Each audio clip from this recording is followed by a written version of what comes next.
I'm Sierra, I'm 16, and 2 weeks ago, my parents left me a note.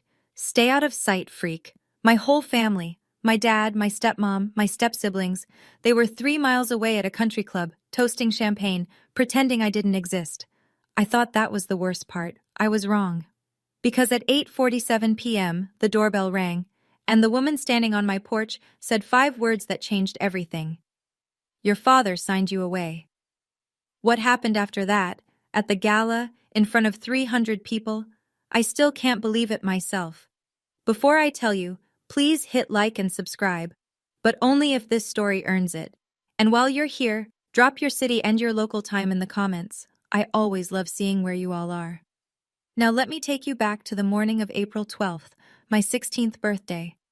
I wake up to silence, not the lazy Saturday kind, where you can hear someone making coffee downstairs or the TV humming through the wall. This is the hollow kind, the kind where you know, before your feet even hit the floor, that you're alone. My bedroom is at the end of the third-floor hallway. It's the smallest room in the house. No window facing the garden, no ensuite, no walk-in closet.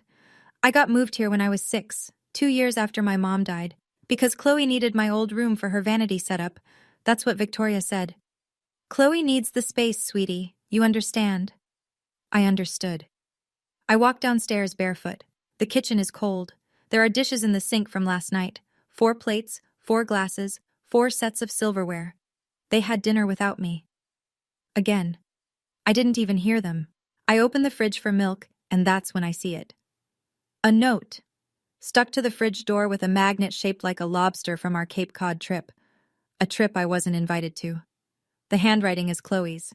Pink highlighter, big loopy letters like she was decorating a poster for homecoming. Dad's hosting brunch at the club. Don't come. Stay out of sight, freak. See. I read it 3 times. Not because I don't understand it. Because I keep hoping I'll misread it. Freak. That's what they call me when they think I can't hear. But this time, Chloe wrote it down, made it permanent, stuck it on the fridge next to the grocery list like it belongs there. Then I noticed something else. At the bottom of the note, in small blue ink, my father's handwriting. Neat, slanted, controlled. 2 words and an initial. V will explain later. G. Victoria will explain what exactly, and explain what later. I should tell you how we got here. My mom, Lillian Merritt, died in a car accident when I was 4. I don't remember the funeral. I remember her hands. I remember the way she smelled like lavender and oil paint. And I remember a bracelet.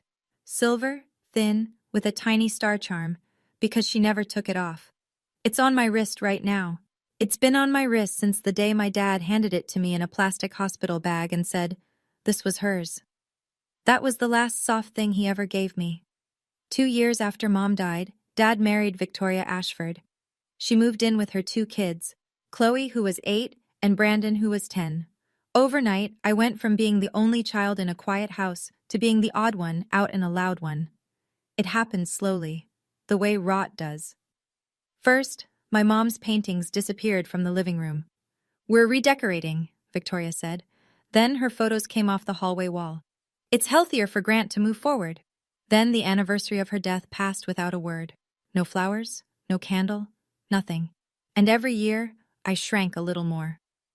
Last Christmas, Victoria hired a photographer for a family portrait. I came downstairs in my nicest sweater. Victoria looked at me and said, "Oh, we didn't want to bother you. You always look so uncomfortable in photos." The portrait hangs in the dining room now. Grant, Victoria, Chloe, Brandon, 4 smiles, no Sierra. I told my dad it hurt. You know what he said? "Don't make this harder than it needs to be, Sierra." My mom left me this bracelet. My dad once tried to give it to Chloe for her junior prom. I hid it in my sock drawer for a week. But what I didn't know, what nobody told me, was that my mother left me something else. Something much bigger than a bracelet. I stand in the kitchen for a long time after reading that note. Then I do something stupid. Or maybe something brave. I'm still not sure which. I open the pantry, find a box of vanilla cake mix that's been there since Chloe's last birthday, and I make myself a cupcake. 1 cupcake. In a single ramekin, because I can't find the muffin tin. I stick a birthday candle in it, one of those cheap ones from the junk drawer, already half melted from some other celebration that wasn't mine. I light it with the stove, and I sing, "Happy birthday to you." My voice cracks on the second line.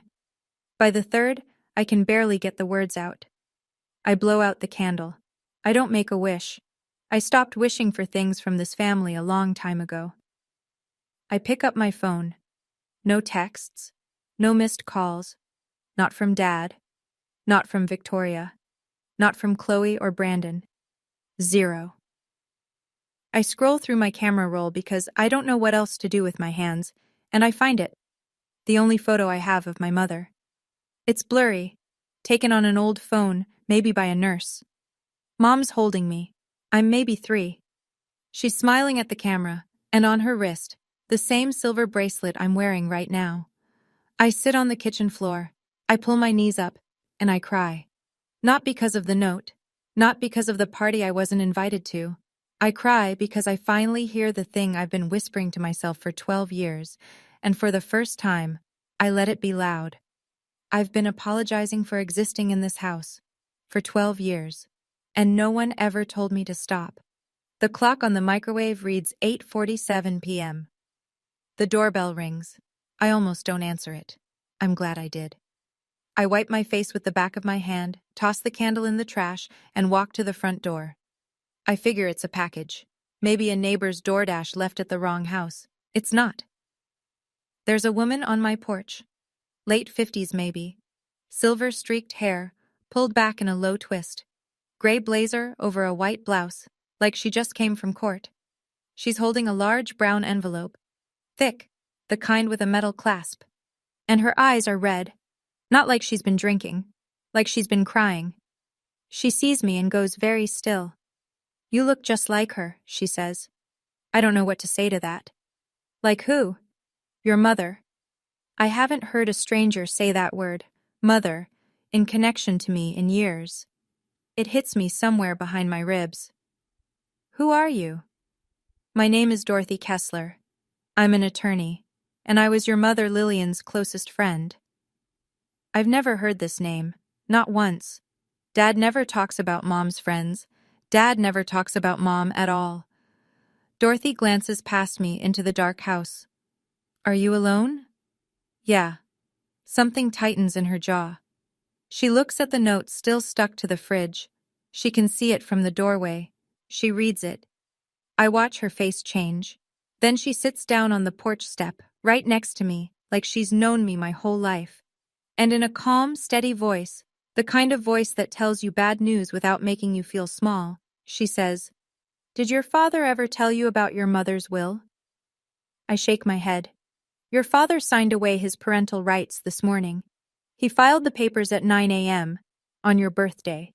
Do you understand what that means? I don't. Not fully. It means, legally, he is no longer your father. And that triggered something your mother put in place 16 years ago. We sit at the kitchen table, the same one where 4 plates were used without me last night, and Dorothy makes tea. She moves around the kitchen like she's memorizing it, like she's angry at the walls. How long have you been looking for me? I ask. 12 years. She sets the mug in front of me. Your father changed his number 6 months after Lillian passed, moved from Stamford to Westport, told mutual friends you were at a boarding school in New Hampshire. I hired a private investigator twice. Dead ends both times. So, how did you find me now? Because your father made a mistake. When he filed the papers to relinquish custody, it triggered a flag, a legal alert your mother's attorney set up when the will was drafted. The moment Grant Merritt stopped being your legal parent, I was notified. I stare at the envelope on the table. What's in there? Dorothy opens it slowly. Inside is a stack of yellowed papers with a notary seal, a smaller sealed envelope, and a photograph I don't recognize. This, she says, holding up the notarized document, is your mother's original will. She made it the year you were born. Your father told everyone it didn't exist, but it does. I have the original because Lillian gave it to me for safekeeping. She explains it simply. Mom owned things. The house we're sitting in, a cabin in Vermont, a piece of land in Maine, a trust fund meant for my education, and a collection of paintings from my grandmother's side. All of it was left to me. Only me. Managed by a guardian until I turned 18. That guardian was supposed to be Dorothy. And the house? I whisper. This house? It's yours, Sierra. It was always yours. He just never told you. Dorothy touches the smaller sealed envelope, but doesn't open it. There's a letter in here, from your mother. But I think you should read it when you're ready. Not tonight? Then she tells me the rest. Grant is planning to transfer all of Mom's assets to a charity foundation, one run by Victoria.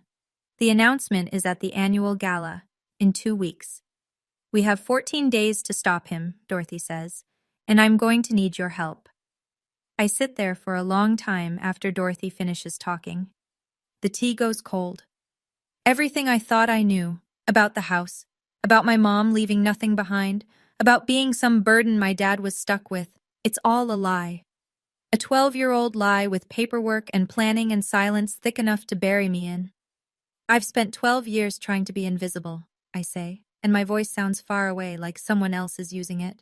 Because they wanted me to be. I don't know how to be anything else. Dorothy reaches into her bag and pulls out a photograph. 2 young women, arms around each other, standing on the steps of a law school building. One of them is Dorothy, younger, dark-haired, laughing. The other is my mother. She's radiant. She looks like someone who doesn't know how to be small. Your mother was the bravest woman I ever knew, Dorothy says. You have her eyes. She pauses. I think you have her spine too. I look at the photo, then at my bracelet. The little star charm catches the light. What do I have to do? Dorothy lays it out. Step 1. File for guardianship at family court. She's already submitted the paperwork. Step 2. Get the original will authenticated and entered into record, blocking any transfer of Mom's estate. Step 3. And this is the part that makes my stomach tighten. We have to act before Grant signs the transfer at the gala. If he does it in front of witnesses, unwinding it gets 10 times harder.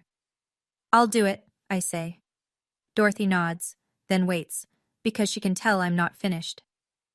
But I don't want to destroy him. I mean it, even now after the note, after everything. I just want what's mine, and I want him to look me in the eye when he admits what he did. Dorothy reaches across the table and squeezes my hand. We're not going to lie, Sierra. We're just going to tell the truth, at the right time, in the right room. The next morning, Dorothy drives me to her office in New Haven. It's a small firm, 2 rooms above a bakery, smelling like sourdough and printer ink. But the filing cabinet she opens is anything but small. 12 years of records. She shows me the property transfers first. My father moved the title on the Westport house 3 times, each time requiring a guardian's signature, each time signing it himself as my legal parent. He shifted ownership into a revocable trust, then restructured the trust, then folded it into a holding entity, layer after layer, like he was burying something alive. What about the paintings? I ask. Dorothy pulls out a sale receipt. 3 years ago, Grant sold my grandmother's art collection through a private dealer in Manhattan. 8 pieces. The total is a number I've never seen attached to my life before. Not a penny of it reached me. Then she shows me the one that guts me. An account statement. The education trust my mother set up when I was born, funded, growing, untouched for years, was drained 14 months ago. Every cent was redirected to a tuition account, not mine. Chloe's, I say. I don't even need to ask. NYU, full ride would have been Sierra Merritt's. Instead, it's paying for Chloe's dorm in Greenwich Village. He used my college fund to pay for Chloe's dorm room. I sit with that sentence for a minute. It's the kind of sentence that rewrites your whole childhood. Dorothy opens one more file, an email printout. From Grant to his personal attorney dated 3 years ago. It reads, "The girl doesn't need to know anything. She's better off not knowing." The girl. Not my daughter, not Sierra. The girl. My phone buzzes. Dorothy, checking her messages. She looks up and something shifts in her expression. The guardianship hearing just got scheduled, she says. Same day as the gala. I feel the room tilt. Morning court, evening gala. One day, everything. Standing in Dorothy's office, staring at that email. The girl doesn't need to know anything. I felt something snap. Not sadness, something sharper. Like the last thread connecting me to the word father just broke clean off. For 12 years, I thought I wasn't enough. Turns out I was too much. Too much of a reminder of what he wanted to steal. I kept wondering, what kind of person looks at their own child and sees an obstacle? Have you ever discovered someone you trusted was lying about everything? Tell me in the comments. I want to hear your story too. I have to go back. Dorothy explains it calmly. Until the court grants her guardianship, I don't have a legal address anywhere else. If I disappear, Grant could file a missing persons report, and that delays everything. So I pack my bag, ride back to Westport, and walk through the front door like nothing happened. No one notices I was gone. 2 days. Not a single question. Victoria is in the kitchen when I walk in. She's on the phone, laughing, holding a glass of sparkling water. She sees me and covers the mic. "Oh, there you are. Grab me the sparkling water, would you? This one's flat." Like I'm the help. I open the fridge, I take my time, and I look, really look, at this house I've lived in for 16 years with new eyes. The family portrait on the wall, 4 people, no Sierra. The fresh flowers on the entry table that Victoria orders weekly, always white peonies, Mom's favorite, though Victoria doesn't know that. Or maybe she does. And then I see it. Victoria's hand, on the counter. The ring. My mother's engagement ring. I recognize it from the one photo I have. A round-cut diamond on a platinum band with 2 small sapphires. Dad told me years ago it was lost. But there it is, on Victoria's finger, catching the afternoon light like it belongs there. My stomach turns. On the dining table, a pile of cream-colored envelopes, invitations. I pick one up. The Merritt Family Foundation Annual Gala. The logo on the front is elegant, a stylized L intertwined with a vine. I stare at it. That's my mother's monogram. I've seen it in her sketchbooks. Victoria took my mother's initial and made it her charity's logo. Chloe breezes past the kitchen. "Why are your eyes red? Were you crying again? God, you're so dramatic." I say nothing. Dorothy's voice in my head. "Don't let them know you know. Not yet." I put the sparkling water on the counter and walk upstairs. Slowly, like I'm made of glass. But inside, something is hardening. Over the next few days, I become a ghost with open ears. I learn that the gala is bigger than I thought. Victoria's been planning it for 6 months. 300 guests. A string quartet, catered by the same company that does events for the governor's mansion. There will be a local councilman, 2 state reps, the president of the Westport Historical Society, and, this part makes my chest tight, a reporter from the Fairfield Herald doing a feature on Connecticut's most generous families. I hear Victoria rehearsing her speech in the bedroom one night, the door cracked open. This foundation is Grant's way of honoring Lillian's memory by giving her legacy to the community. I press my back against the hallway wall and close my eyes. She's going to stand in front of 300 people and say my mother's name while signing away my mother's things. That night, I call Dorothy from the bathroom with the shower running for cover. 300 people, I whisper. Press, politicians. Dorothy is quiet for a moment. Then, "That's not honoring her memory, Sierra. That's laundering her assets through a charity they control." She confirms the timeline. The guardianship hearing is set for 10 a.m. on the day of the gala. Gala starts at 7 p.m. If the judge rules in our favor in the morning, Dorothy has the legal authority to act by evening. What if the judge says no? I ask. The silence lasts 3 seconds. It feels like 30. Then we lose everything. Your mom's house, the trust, all of it goes into that foundation, and getting it back could take years, if it's even possible. I hang up. I sit on the edge of the bathtub. The shower is still running, filling the room with steam. 300 people will watch Victoria steal my mother's life, unless I stop it. Then I hear footsteps in the hallway. I freeze. Through the gap under the door, I see a shadow. Someone standing, listening. The shadow moves. I crack the door. Brandon is walking away. He glances back once, expression unreadable, and disappears into his room. Did he hear me? 5 days before the gala, Victoria takes Chloe to Neiman Marcus for a dress fitting. I know because I hear them leaving. Laughing, keys jingling, the garage door rolling open. Nobody tells me. Nobody asks if I want to come. This is the rhythm of the Merritt household. Things happen around me, never for me. That evening, Chloe comes home with a garment bag slung over her arm like she's carrying a trophy. Black floor-length gown. She hangs it on the back of her door and leaves it open so everyone in the hallway can see it. At 9 p.m., Victoria knocks on my bedroom door. She does the thing she always does. Leans against the frame, head tilted, voice laced with synthetic concern. Sweetie, the gala is a family event. Important people will be there. I think it's best if you stay home. You'd just be anxious the whole time. I'm doing this for you. Actually, I say, I was hoping to come. Her eyebrows lift, just barely. A ripple in the mask. Honey, I don't think you have anything appropriate to wear. And honestly, these events aren't really your thing. From the hallway, Chloe's voice. She'll just stand in the corner like she always does. What's the point? I swallow. I nod. I say, okay. Victoria smiles, pats my shoulder, and leaves. I close the door. I text Dorothy 4 words. They told me to stay home. Dorothy's reply comes in 12 seconds. Leave that to me. I have something from your mother's closet. I stare at that message until the screen dims. My mother's closet. My mother still has a closet somewhere. And Dorothy kept it. Then Victoria's voice again, muffled through the wall, almost an afterthought.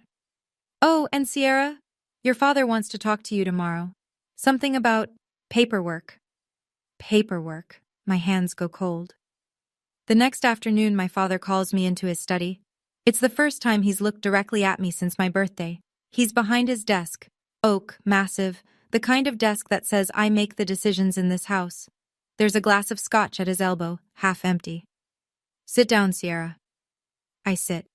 He starts with a voice I haven't heard in years. Soft, paternal, like he's auditioning for a role he forgot the lines to. I know things have been difficult. I want you to know I'm doing what's best for you. What's best for me? The words land like stones. I've found a school, Phillips Academy, out in Massachusetts. Excellent program, small classes. You'd start in the fall. A boarding school. A fresh start. He leans forward, hands clasped. You'll be happier there, Sierra. Away from all this. Away from all this. He means away from what he did. Away from anyone who might ask questions. Ship the girl to Massachusetts, sign over the estate at the gala, and by the time school starts in September, there's no Sierra in this house, no Sierra on the paperwork, no Sierra at all. I look at him, really look at him. The graying temples, the pressed shirt, the faint tan from the club. He looks like a magazine ad for fatherhood. And it's all surface, every inch of it. He reaches across the desk and puts his hand on my shoulder. Trust me, I'm your father. The words come before I can stop them. Are you? His hand stiffens, his eyes narrow. I recover fast. I mean, are you sure this is the right thing? He pulls back, nods, smiles. That smile. I used to think it was warm. Now I see it for what it is. The smile of a man who's done the math and decided you're not worth the cost. You'll love it, he says. I promise. I stand up, and as I pass his desk, I see it. A stack of documents in a manila folder, half hidden under the Financial Times. The logo on top, Merritt Family Foundation. Below it, in bold, Asset Transfer Agreement. And a date. The night of the gala. I pull out my phone in the hallway, hands trembling. I photograph the folder through the study door, and I send it to Dorothy. Saturday, 4 days out. I tell Victoria I'm going to the library. She doesn't even look up from her phone. Dorothy's office looks different now. The bakery scent is gone, buried under paper and coffee. A whiteboard hangs on the wall with a timeline drawn in red marker. Dates, names, arrows, and a single circled word at the end. Gala. Here's where we are, Dorothy says. She walks me through it, like a general briefing a soldier. Morning, the guardianship hearing at Fairfield Family Court. Dorothy will present the original will, the relinquishment papers Grant signed, and the photographic evidence of the asset transfer agreement. If the judge rules in our favor, Dorothy becomes my legal guardian, effective immediately. That gives her standing to block the estate transfer. Evening. If we have the ruling, we attend the gala with a certified court order freezing all assets of the Lillian Merritt estate. If Grant signs the transfer anyway, it's void. And if he tries to stop us from entering? 300 witnesses, a reporter from the Herald, and a court order. He won't. Then she does something that makes the room go blurry. She opens a closet in the back of her office and pulls out a garment bag. Inside is a dress, cream white, vintage, with delicate lace at the neckline. Simple, elegant, not loud or flashy. The kind of dress that doesn't need to try. Your mom wore this to her first gallery opening, Dorothy says. She walked in and every head turned, not because the dress was expensive, because she knew who she was. I put it on in the bathroom. It fits. It fits like it was waiting for me. I stand in front of the mirror, and for the first time in 12 years, I don't see the freak. I don't see the girl from the third-floor bedroom. I see my mother's daughter. Dorothy watches me from the doorway. She's holding the sealed envelope. Mom's letter. Read it when you feel strong, she says. Not before. I nod. I'm not ready yet. But I will be. 2 nights before the gala, I'm in the kitchen at midnight, drinking water, going over the plan in my head for the 100th time, when the light clicks on. Brandon. He's in sweatpants and a wrinkled t-shirt, hair messy, like he couldn't sleep either. He stands in the doorway for a second, then walks to the fridge, grabs a water bottle, and sits down across from me. We don't talk. We never talk. In 12 years, I can count our real conversations on one hand. Then he says quietly, I know you're planning something. Every muscle in my body locks. I heard you on the phone last week, in the bathroom. He peels the label off his water bottle, not looking at me. I didn't tell Mom. Why not? He's quiet for a long time. Then, because what they did to you on your birthday, that note Chloe wrote, I saw her write it. I was standing right there, and I didn't stop her. He finally looks up. I should have. I don't know what to do with this. 12 years of nothing, and now, at 12:15 a.m. in a kitchen that technically belongs to me, he wants to have a conscience. I don't know what you're doing, Sierra, but whatever it is, be careful. My mom fights dirty. I hold his gaze. I know she does. He stands up, starts to leave, then stops, hand on the doorframe. There's something else. Mom has a lockbox in her closet, under the shoe rack. She told Dad it's jewelry, but I've seen her open it. It's not jewelry. It's papers. My pulse spikes. What kind of papers? I don't know, but she checks it every time something legal happens in this house. He turns to leave again. One more pause. One more thing. Don't trust the charity lawyer, Richard Ashford. He's Mom's cousin. Then he's gone. The kitchen light hums. I sit there, heart pounding, staring at the ceiling. A lockbox. In Victoria's closet. Papers she doesn't want anyone to see. The morning of the gala. 5:30 a.m. The house is dead silent. I have maybe 90 minutes before anyone wakes up. My heart is slamming so hard I can feel it in my teeth. Victoria and Grant's bedroom door is closed. I can hear Grant's CPAP machine through the wall. A low, rhythmic hiss. Victoria sleeps with earplugs and a silk mask. I know this because she reminds everyone, constantly, how sensitive she is to light and sound. I ease the closet door open. It's a walk-in the size of my bedroom. Racks of designer coats, shelves of shoes organized by color. The lockbox is exactly where Brandon said it would be. Bottom shelf, behind a row of riding boots. It's matte black. Combination lock, 4 digits. I try Victoria's birthday. Nothing. Grant's anniversary. Nothing. Then I try Chloe's birthday. October 19th, 1019. Click. Inside, there are 4 items. 1. A photocopy of my mother's will. The same document Dorothy showed me, but this one has handwritten notes in the margin. Red ink, Victoria's handwriting. I know it from every passive-aggressive grocery list she's ever left me.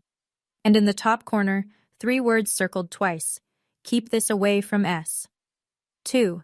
A printed email chain between Grant and his personal attorney. Instructions on restructuring the estate to avoid triggering trust provisions.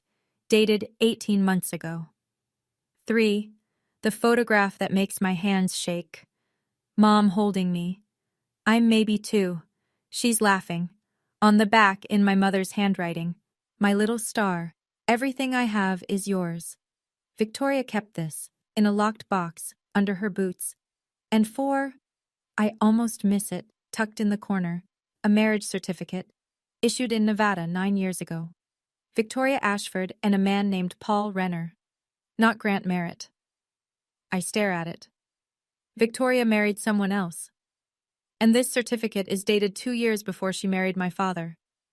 Was she still married to Paul Renner when she walked down the aisle with Dad? I photograph everything. Close the box, spin the dial, push the boots back, slide the closet shut. In the hallway, I call Dorothy. My voice is barely a whisper. I have proof Victoria knew. She's been helping him the whole time. Good. This changes the hearing. There's something else. Victoria might have been married to someone else when she married my dad. Silence on the line. Then very carefully. Send me the photo. I'll verify it before court. I hang up. My hands won't stop shaking. Upstairs, I hear a toilet flush. Someone's awake. I'm already in my room, door closed, breathing like I just ran a mile. Fairfield Family Court, 10:07 a.m. The fluorescent lights hum like they're nervous, too. I'm sitting in a wooden chair next to Dorothy, wearing jeans and a clean blouse, nothing that draws attention. Dorothy told me to dress like a student, not a plaintiff. Let the documents do the talking, she said. The courtroom is small. 1 judge, 1 clerk, a court reporter whose fingers hover over her keys like a pianist about to play. Judge Patricia Holloway enters. She's in her 60s. Silver glasses, no-nonsense posture. The kind of face that's heard every lie in the state of Connecticut and isn't impressed. Dorothy presents our case. She's calm, precise, unhurried. The will, the notary seal, the relinquishment papers Grant signed on April 12th, the photocopy from Victoria's lockbox with the red ink note, "Keep this away from S." The photograph of the asset transfer agreement dated tonight. The judge reads every page. She doesn't rush. Then the door opens. Richard Ashford, Victoria's cousin, the foundation's lawyer, walks in. He must have been tipped off. He argues that the will is outdated and the estate has been lawfully restructured. Dorothy doesn't flinch. She presents the chain of custody for the original will, notarized, stored at a registered trust bank, never contested, never revoked, never superseded.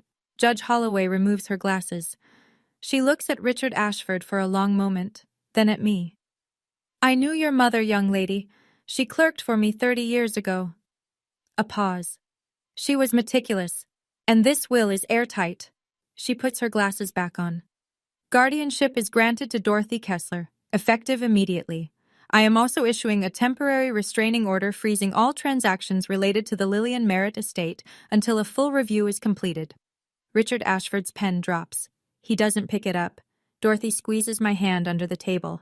I squeeze back. Outside the courthouse, the April sun is blinding. Dorothy turns to me, leans against the car, and says, "That's step 1. Step 2 happens tonight." She opens the trunk. Inside, a garment bag, a pair of flats, and a brown envelope stamped with the court seal. "Are you ready?" I look at the envelope, then at the sky. "Yeah, I'm ready." Dorothy's apartment, 5:30 p.m. The gala starts at 7. I'm standing in her small bathroom, looking at a stranger.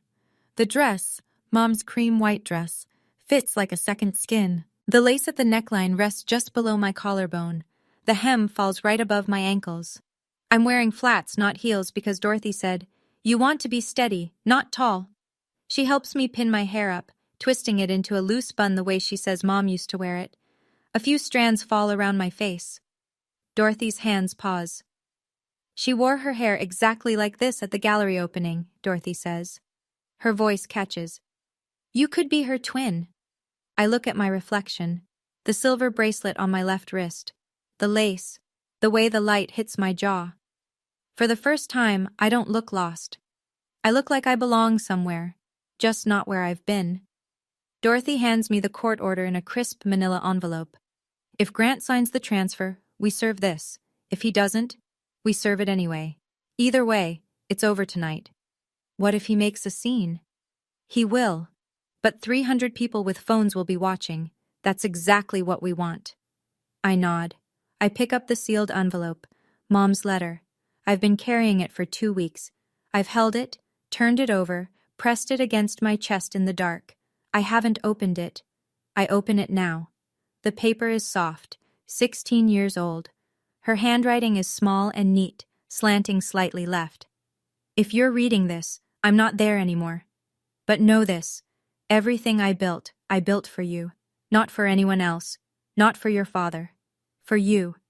If anyone ever makes you feel like you don't belong, remember, you are the reason I stayed up every night planning. You are enough, my little star. I fold the letter. I press it to my lips. On the drive to the country club, neither of us speaks. The sun is going down, painting the sky orange and pink over Long Island Sound. The car stops. I can hear the music from the parking lot. Jazz. Something smooth and expensive. The lot is full of BMWs and Teslas. I hold the letter in one hand and the court order in the other. Mom, I whisper. I hope you can see this. The Fairfield Country Club looks like a wedding venue on steroids. Crystal chandeliers hanging from vaulted ceilings. White tablecloths over round tables set for 10. Candles everywhere. The flickering kind, not the electric kind, because Victoria doesn't do tacky. A jazz quartet in the corner, playing something by Coltrane. Wait staff in black vests gliding between guests carrying trays of champagne flutes and shrimp cocktails. 300 people, maybe more. Every seat taken. And at the far end of the room, near the small stage, my father. Black suit, silver tie. Standing with his hand on Victoria's back, laughing with a man I recognize from the club's board of directors. Victoria is next to him, red dress. Long, fitted, the kind that costs what some people make in a month. And on her left hand, my mother's ring, catching the light every time she gestures. Chloe is at the VIP table near the front, tapping on her phone, looking bored and expensive. Dorothy and I walk through the main entrance. I don't sneak in. I don't use a side door. I walk through the front, in my mother's cream-white dress, with the silver bracelet on my wrist and the court order in my hand. A few heads turn, then more.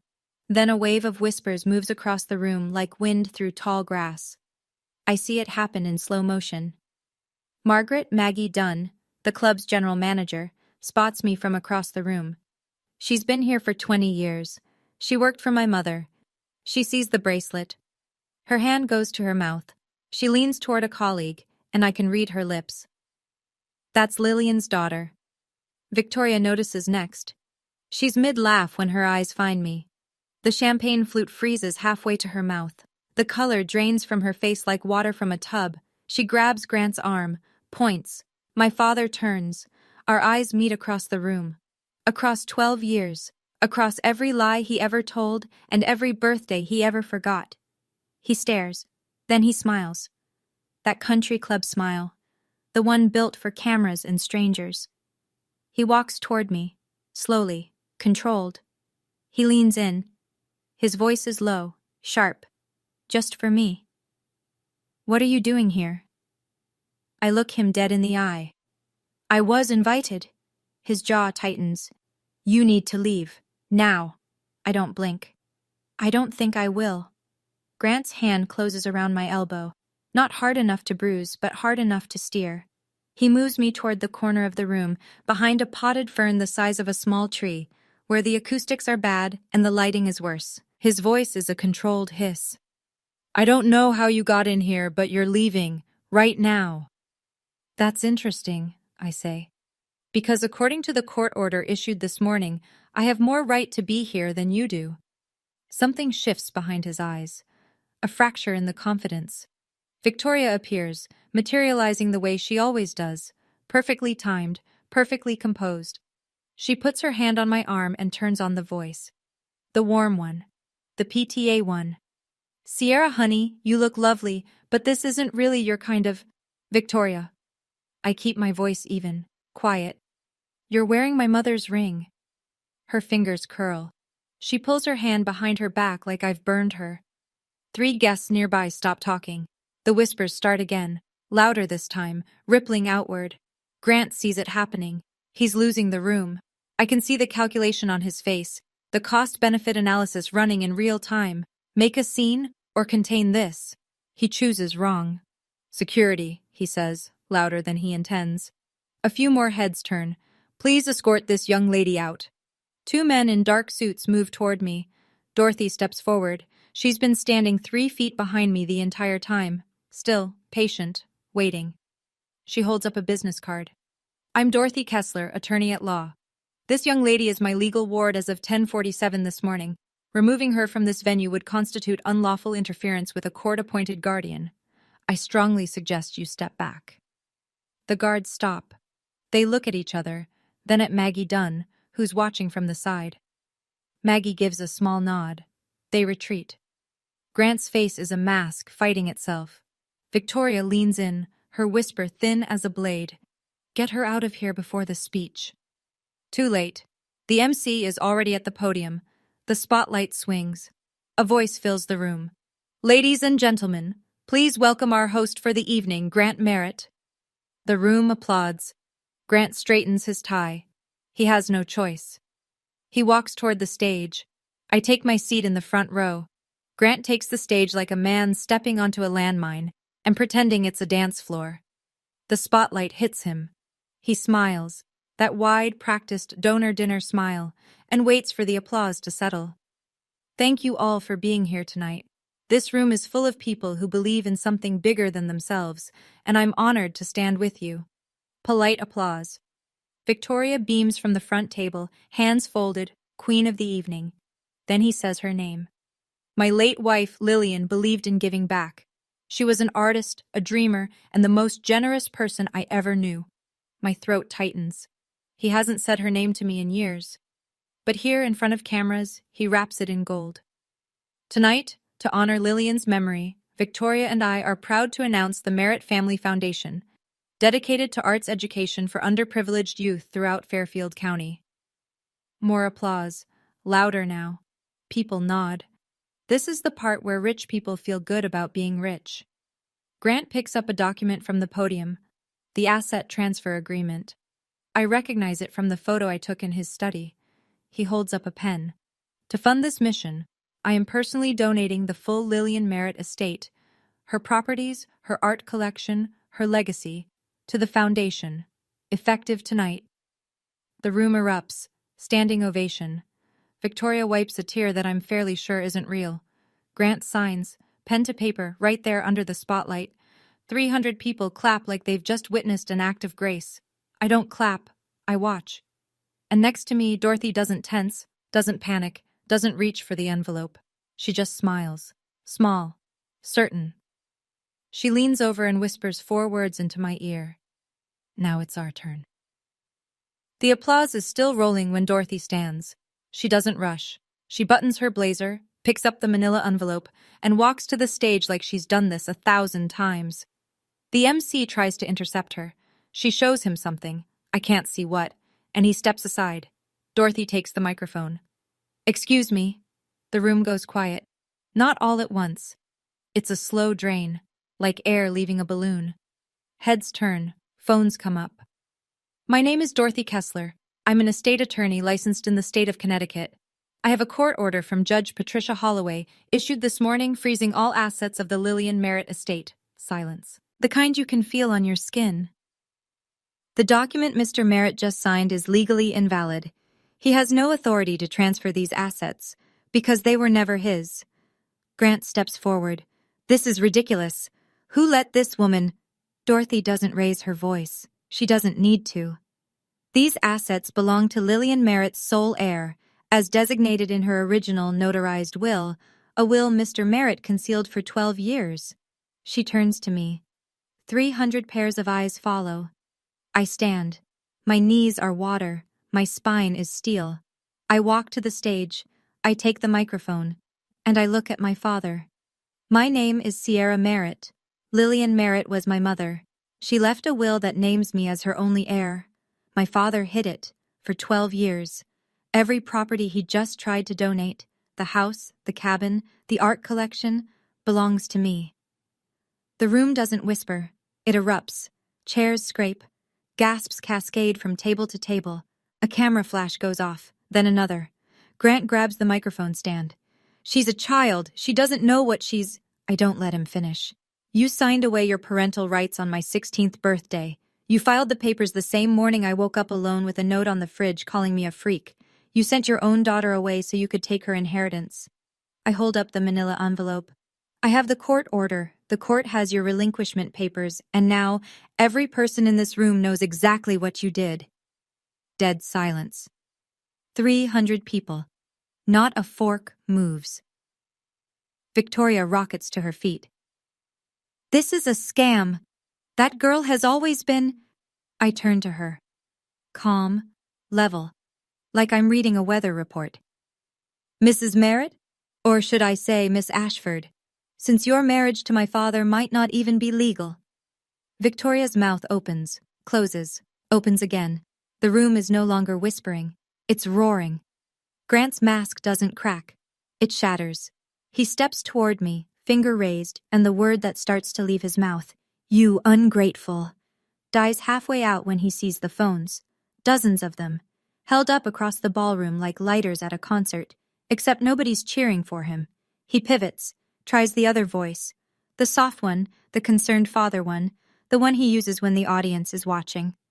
Folks, this is a misunderstanding. My daughter has been troubled. She has emotional difficulties, and she's been influenced by someone who... Dorothy steps forward. She holds up 2 documents like a teacher presenting evidence at a science fair. Mr. Merritt, here is the court order. And here, she raises the second page, is a photocopy of your late wife's will, found in your current wife's personal lockbox, with her handwritten note in red ink. She reads it aloud. Keep this away from S. Victoria's voice is shrill, cracking. I've never seen that before. Dorothy is unmoved. It was verified this morning, your handwriting, your fingerprints. Grant spins toward Victoria, and the thing that comes out of his mouth, the sentence that will follow him for the rest of his life, he says in front of 300 silent witnesses, "You told me you destroyed that." The room inhales. He just confirmed it, all of it, in one sentence. Victoria looks like she's been slapped. Grant realizes what he's done. His hand drops. His jaw works, but nothing comes out. From the VIP table, Chloe stands, mascara already streaking. This is her fault. She always ruins everything. She's... Enough! The voice comes from the side of the room. Maggie Dunn, the club's general manager. She's walked to the nearest microphone, the one by the string quartet. I worked for Lillian Merritt for 5 years. I recognized that bracelet on Sierra's wrist. Lillian never took it off. And Lillian told me more than once that everything she had was for her daughter. A pause. Then someone claps. 1 person, then 5, then 50, then the whole room. Not for Grant, not for the foundation, for me. The applause fades. The room waits. I look at my father. He's still on the stage, but he's alone now. Victoria has stepped back, physically distanced herself, like he's contagious. Chloe is sobbing at the VIP table, her black gown twisted in her lap. The councilmen and the board members have quietly moved to the back of the room. No one is standing near Grant Merritt. I could destroy him right now. I could read the email. The girl doesn't need to know anything, out loud, and let the Herald reporter print it tomorrow. I could wave Victoria's marriage certificate and watch the gasps multiply. I don't, because that's not why I'm here. I take a breath. I speak into the microphone. My voice isn't loud. It doesn't need to be. I didn't come here tonight to humiliate anyone. I came because you were about to give away everything my mother left for me, and I couldn't let that happen. The room is still. I spent 12 years in that house, the smallest room, the last seat at the table, the one face missing from the family portrait. I spent 12 years being called a freak by people you chose over me, 12 years trying to earn a love that was never coming. I look directly at him, at the man who used to carry me on his shoulders. I'm done trying. He flinches. It's small, but I see it. 300 other people see it too. I'm not asking for your apology. I don't need it. The estate belongs to me. The court has confirmed it, and I'm leaving tonight with my guardian, Dorothy Kessler, who, unlike you, kept her promise to my mother. I touch the bracelet on my wrist. The little star charm is warm from my skin.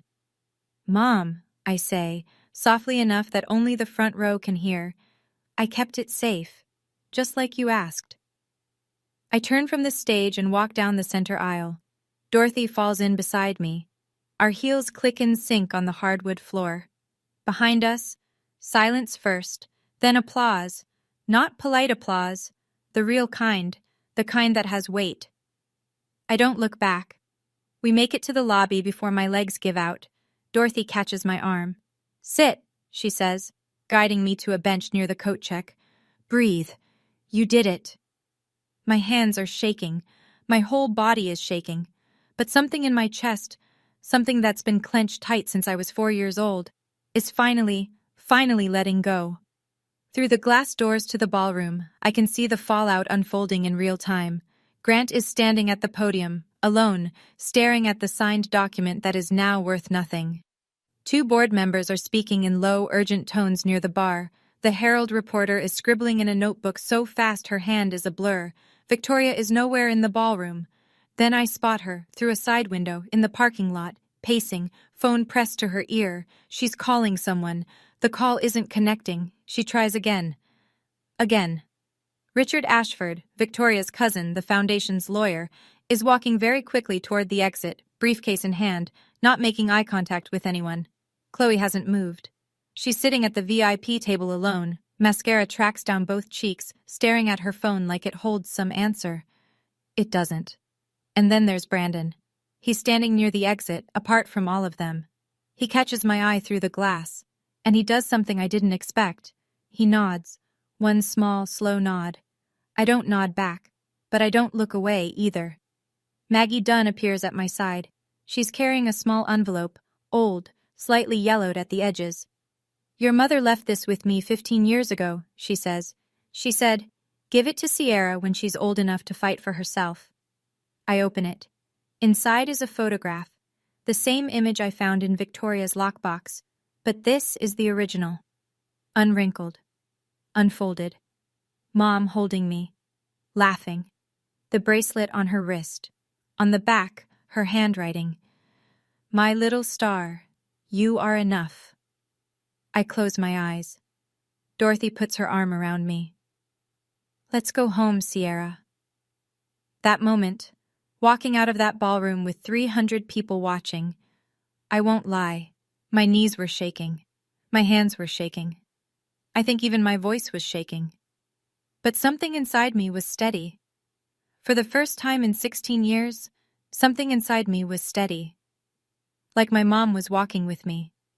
Like she'd been waiting for me to stop standing in the corner and finally cross the room. Have you ever had a moment like that? A moment where you finally said enough? Not screaming it, not slamming doors, just saying it, calmly, and meaning it. I'd love to hear about it. Drop it in the comments. And if you're still watching, thank you. You're the reason I'm sharing this. 1 week later. I'm sitting at Dorothy's kitchen table in New Haven, eating scrambled eggs she made from scratch, when the phone rings.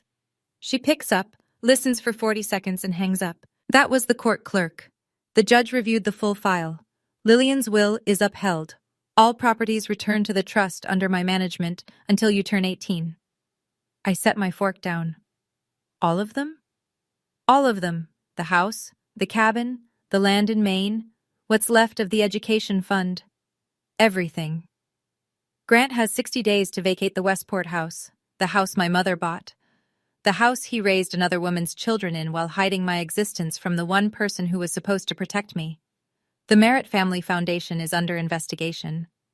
The State Attorney General's office opened a preliminary inquiry into whether the charitable donation constituted fraudulent asset transfer. Victoria has been called in for a deposition. The Fairfield Herald ran the story 3 days after the gala. Front page of the local section. Gala host confronted by daughter over hidden will. Grant's photo, mid-speech, mouth open, caught in that fraction of a second where his face hasn't decided which lie to tell next. Victoria filed for divorce, but the filing was suspended because Dorothy quietly submitted the Nevada marriage certificate to the court. If Victoria was still legally married to Paul Renner when she married Grant, the second marriage may be void, which means Victoria has no spousal claim to any of Grant's assets. None. Chloe's tuition account at NYU is under review. If the funds are traced back to my mother's education trust, which Dorothy says they will be, Chloe may have to repay them. I think about all of this. Then I eat my eggs. Dorothy watches me from across the table. How do you feel? I think about it honestly. Free, I say. I feel free. 2 weeks after the gala, my phone rings. Caller ID, Brandon Merritt. I almost don't answer. My thumb hovers over the screen for 3 full rings. Then I pick up. Hey. His voice is quieter than I remember, stripped down. Hey. Long pause. The kind where you can hear someone gathering courage. I'm not calling to ask for anything, he says. I just wanted to say, you did the right thing, and I'm sorry I didn't do it sooner. Any of it. I lean against the window in my new room, Dorothy's guest room, which has a view of an oak tree and more sunlight than I've had in years. Where are you? I ask. Staying with a friend in Bridgeport. I moved out the day after the gala. He lets out a breath. First time in my life I'm not using Mom's credit card for anything. It's weird, but it's good. How's everyone else? Mom is furious. She's calling lawyers all day. Dad won't talk to anyone. He just sits in the study with the door closed. Chloe blames you. A pause. But I think they're angry at themselves. They just don't know how to admit it. I let the silence sit. It's not uncomfortable. It's just honest. I don't hate you, Brandon. I don't hate any of you. I know. But I can't pretend it didn't happen. I need distance, real distance, not the kind where we all smile at Thanksgiving and act like the last 12 years were normal. I understand. And I think he actually does. If you ever want to talk, no pressure. You know how to reach me. Same goes for you, I say. But I'm not coming back to that house. I wouldn't ask you to. We hang up. I sit by the window for a while. The oak tree sways in the wind, and the late afternoon light makes everything gold. I'm not sad. I'm not happy. I'm something in between. Something I think might be peace. A month after the gala, Dorothy hands me an envelope that arrived through her office. From your father, she says, through his attorney. I open it at the kitchen table. The stationery is thick. Grant Merritt's personal letterhead, cream-colored, embossed. Even now, he can't stop performing. I read it once, slowly. Sierra, I hope you understand that everything I did was to protect this family's reputation. Your mother's estate was complicated, and I made decisions I thought were best. I wish you hadn't made this public. It didn't need to go this far. Grant. I read it again. No mention of the note. No mention of the 12 years. No mention of the word freak written in pink highlighter and stuck to the fridge like a grocery reminder. No mention of my birthday. No mention of the bracelet he tried to give to Chloe, or the education fund he drained, or the email where he called me the girl. Not one word of apology. Are you going to reply? Dorothy asks. No. I fold the letter along its creases neatly, the way he'd want. He's still performing. Even in a letter, he's performing. Dorothy nods like she expected that answer. I open the drawer where I keep Mom's letter and set Grant's beside it. I don't rip it up. I don't burn it. I don't throw it away. I just put it down. And I walk away. Because that's what you do with things that no longer have power over you. You set them down. Then I notice something else inside the envelope, wrapped in tissue paper at the bottom. My mother's engagement ring, the round-cut diamond with the 2 sapphires, the one Victoria wore to the gala. No note, no explanation, just the ring. I hold it up to the window. It catches the light the same way it did on Victoria's finger, except now, for the first time, it looks like it's home. I slip it on. It fits. Mom's letter, Mom's dress, Mom's bracelet, Mom's ring. Piece by piece, she's coming back to me. 6 months later. I'm sitting cross-legged on the floor of Dorothy's apartment in New Haven, painting. Not anything good. I'm still learning. Right now it's a bowl of oranges that looks more like a pile of softballs. But the brush feels right in my hand. the same way it must have felt in Mom's. Dorothy hung my first painting, a watercolor of the oak tree outside my window, on the living room wall, right above the couch. She didn't ask permission. She just did it, the way you do things for people who belong in your home. I go to a new school. It's smaller than Westport, no lacrosse team, no college counselor with a waiting list. But I have friends for the first time. Real ones. 2 girls from my art class who don't know a thing about the Merit Gala, and I like it that way. The Westport house is under the trust now. I haven't been back. I'm not ready. Maybe next year. Maybe never. Dorothy says there's no rush, and I believe her. The cabin in Vermont, that's different. Dorothy and I drove up last weekend. It's small, tucked into the Green Mountains, with a porch that faces east so you get the sunrise. When I walked in, I stopped breathing. Mom's paintings were still on the walls. Grant never came here. He never touched this place. It was like stepping into a room she'd just left. Her brushes were still in a coffee can on the windowsill. Her hiking boots were by the door. I sat on the porch for 2 hours, wrapped in a quilt that smelled like cedar, watching the trees turn gold and red. On my wrist, the silver bracelet. On my right hand, Mom's ring. "She would have loved seeing you here," Dorothy said from the doorway. "I think she can see me, wherever she is. I think she's been watching this whole time. I'm 16 and I'm starting over. That should feel scary. It doesn't. It feels like breathing. People ask me if I regret it, if I wish I'd done it differently, quieter, more private, without the stage and the spotlight and the 300 witnesses with their phones out. Honestly? No. Not because I wanted to embarrass anyone, but because silence was what kept me trapped for 12 years. My father counted on my silence. Victoria counted on it. Chloe counted on it. They built an entire life on the assumption that I would keep being small, keep being quiet, keep eating alone in the kitchen, and sleeping in the smallest room, and pretending that "don't make this harder than it needs to be" was love. It wasn't love. It was control. And the only way to break it was to say the truth out loud. In a room full of people, where no one could rewrite it. I learned something on that stage. You don't need someone's permission to exist.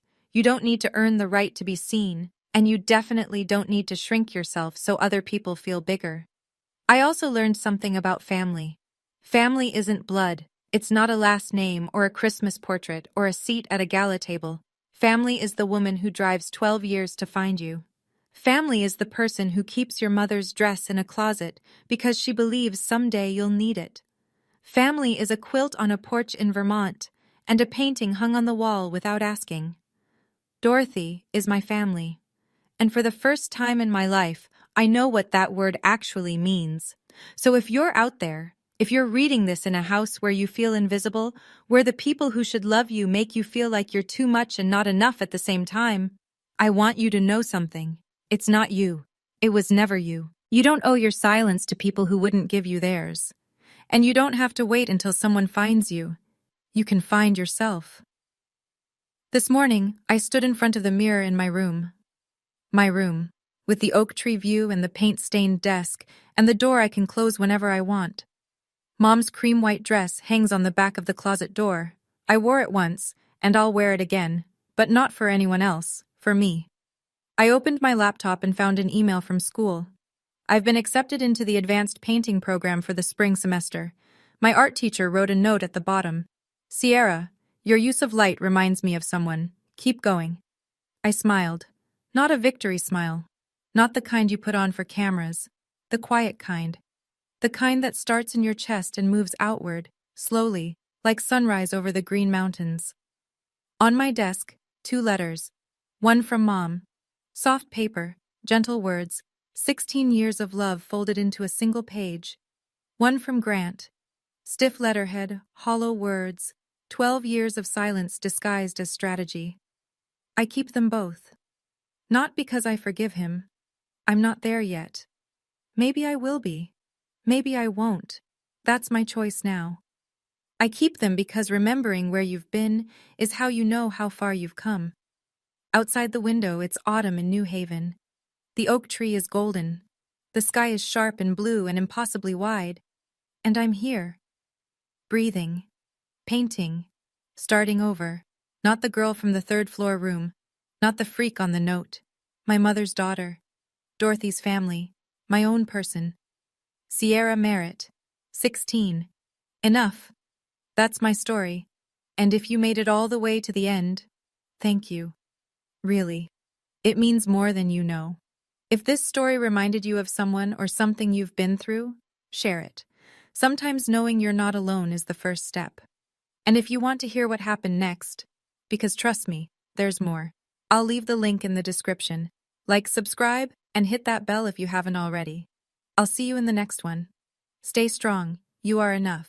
Thanks for your service, my sister texted, attached to a photo of her new restaurant sign, paid for with the lake house my grandmother left me. I was sitting on a cot 6,000 miles from home when that message came through. My grandmother, her name was Margaret, but everyone called her Maggie May, had been dead 4 months. The lake house she left me in her will, the one on Lake Meredith where I learned to swim, where I cried the night before I shipped out, was gone. Sold. My parents forged my signature on the paperwork while I was deployed overseas.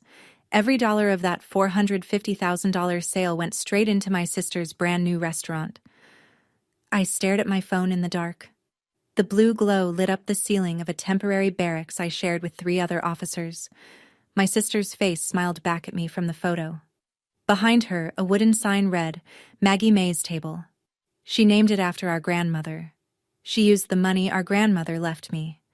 And she sent me a smiley face. I didn't respond to that message. Not that night. Not the next week. Not for 3 months.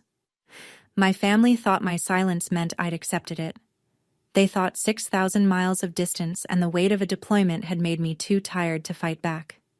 They thought I'd come home, sit down at the dinner table, and swallow it the way I'd swallowed everything else. They were wrong.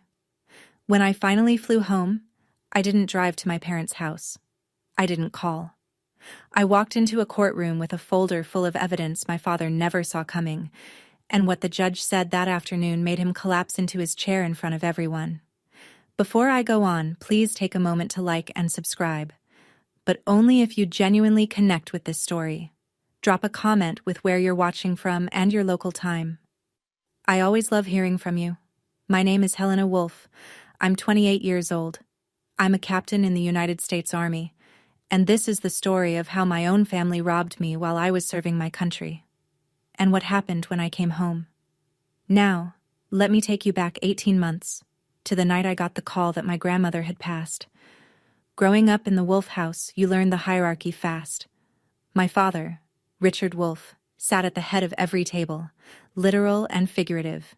He'd spent 26 years managing a branch of First Union Bank before retiring early. He kept the household budget on a spreadsheet. He approved purchases over $50. When he talked, you didn't interrupt. When he decided, you didn't question. My mother, Diane, held the second chair. She hadn't worked outside the home since 1994. Her job was keeping peace, which meant keeping us in line with whatever Dad wanted. Her favorite phrase, "Your father knows best." Then there was Vivian, my older sister, 3 years ahead of me. She'd bounced between 4 jobs by 25, but it didn't matter. Dad covered her rent. Mom defended her choices. Vivian was the golden child, pretty, agreeable, close to home. The daughter who stayed. I was the other one. I was the one who joined ROTC in college. The one who told my father at Thanksgiving dinner, junior year, that I'd accepted a commission in the Army. He set his fork down and looked at me like I'd slapped him. "You'll regret this," he said, in front of everyone. "The military doesn't care about you, Helena." My mother pressed her napkin to her mouth. Vivian studied her plate. Nobody said a word. Only one person drove me to the airport the day I shipped out to Officer Basic. My grandmother, Margaret Wolf. 74 years old, 5'2", hands steady on the wheel of her old Buick. She hugged me at the curb and said something I carried through every deployment, every long night, every moment I doubted myself. "This house will always be here for you, Helena, and so will I." I didn't know that was the last summer I'd see that house with my name still on it.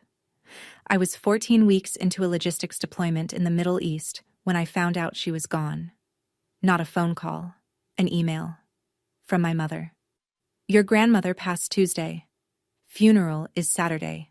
We understand you can't make it. 4 sentences. That was it. The woman who raised me every summer, who taught me to gut a fish and balance a checkbook, and stand up straight when men talked over me, reduced to 4 flat sentences in an email sent at 2:47 a.m., my time.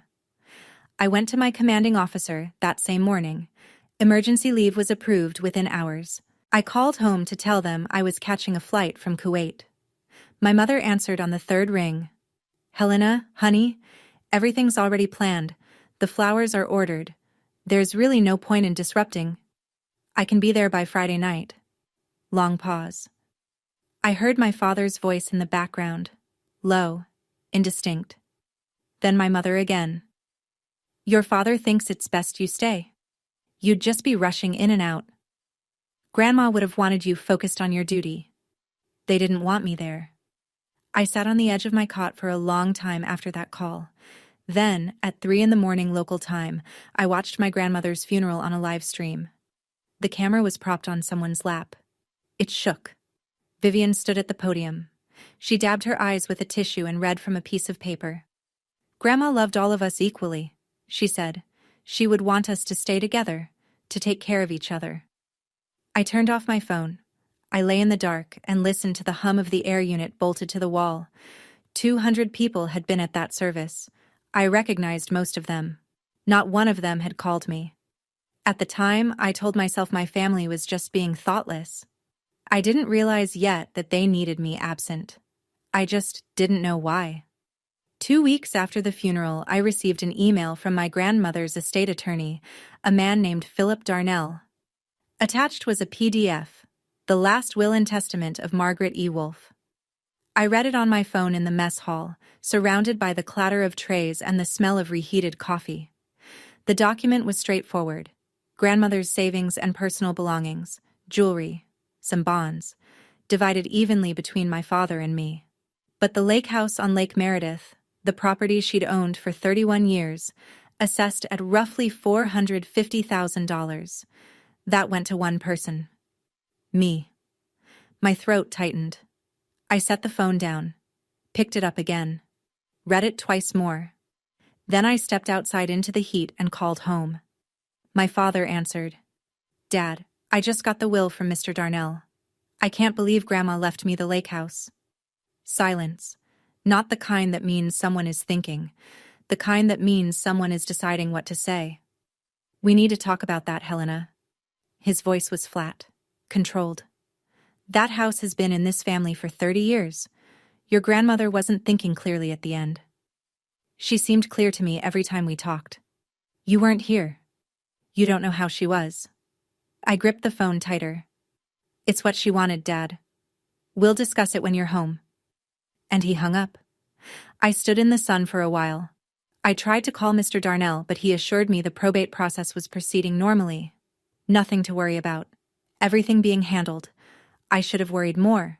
I should have pushed harder. But I was running logistics for a forward operating base, sleeping 4 hours a night, and I made the mistake that people who trust their families always make. I assumed they wouldn't actually do it. 3 months passed. The deployment settled into its hardest stretch. Long days, short nights, the kind of operational tempo that leaves no room for anything except the work in front of you. 14-hour shifts, supply chain disruptions, convoy schedules that changed every 48 hours. I emailed my father twice about the probate. No response. I called my mother on a Saturday. She picked up and spoke quickly, the way people do when they don't want to stay on the line. Everything's being handled, honey. Don't worry about it. Have you heard from Mr. Darnell?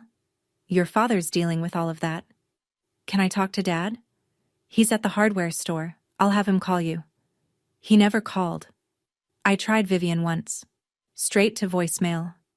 At night, when the base went quiet, I'd lie on my cot and stare at the ceiling. Something was wrong.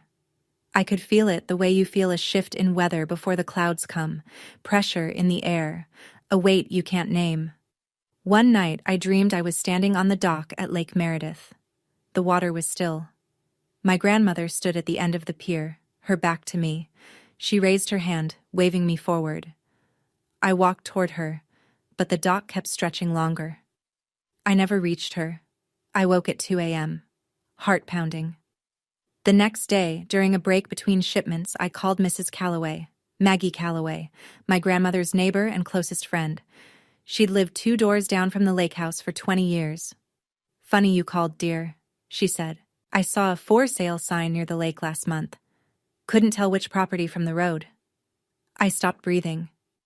"Might be the Hendersons finally listing," she added, but I wasn't sure.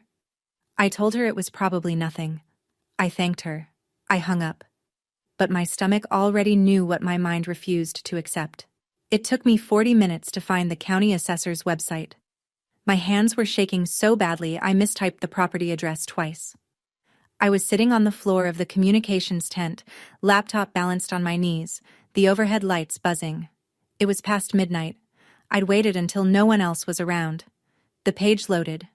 Property address: 1140 Lakeshore Drive, Lake Meredith. Owner of record, transferred. Sale date, March 14th. Seller, Helena Wolfe, via power of attorney, represented by Richard H. Wolfe. Sale price, $450,000. I read it 3 times. Helena Wolfe. My name. My signature. On a document I'd never seen, for a sale I'd never authorized.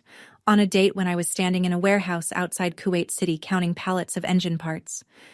I sat on that floor for a long time. The screen blurred. I wiped my eyes with the back of my hand and read it again. Then I called my father. He answered on the second ring. Casual. "Helena, good to hear from you. Did you sell the lake house?" 5 seconds of silence. I counted. "It was the right thing to do, Helena." His voice didn't waver, not even a little. "Your sister needed the capital. The restaurant is an investment for the whole family. You'll understand when you get home. You forged my name.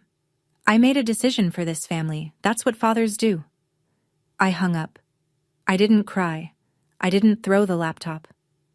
I sat there on the floor of that tent with the buzzing lights above me, and something inside me changed shape. It didn't break. It hardened. That was the moment I stopped being his daughter. Not legally. Not yet. But in every way that mattered. The woman who would have begged, who would have argued, who would have called crying. She was gone. What replaced her was a plaintiff. 2 days later, my phone vibrated during a briefing. I glanced at the screen under the table. Vivian. A photo. A storefront with a wooden sign. Hand-painted script. Gold on dark green. Maggie May's table. Below the sign, Vivian stood in a chef's apron, arms wide, grinning. Behind her, through the glass door, I could see pendant lights and white tablecloths.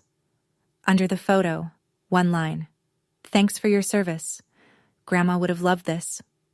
I stared at that message for a very long time. She named the restaurant after our grandmother. The grandmother whose lake house funded every square foot of it. The grandmother whose will, the legal, witnessed, notarized document that said this house belongs to Helena, meant nothing to any of them.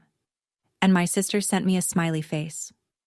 I left the briefing early, walked back to my quarters, sat on the edge of my cot, opened my laptop. I typed an email to Major Daniel Crow. He was a JAG officer stationed at the same base, Judge Advocate General's Corps, military lawyer. I'd met him during a pre-deployment brief 6 months earlier. He'd given a lecture on service member protections. I remembered thinking at the time that I'd never need anything like that. Subject line: I need legal advice. It's personal. I attached 3 things: the county assessor record, a screenshot of Vivian's text, and the PDF of my grandmother's will. Then I closed my laptop and sat in the silence. I didn't text Vivian back. Not that night. Not the next day. Not for 3 months. My family interpreted my silence as defeat. They believed I'd swallowed it. They believed the distance and the deployment and the exhaustion had done what they always expected it to do: make me disappear. But I wasn't silent. I was building a case. Major Crow didn't do emotion. He did procedure.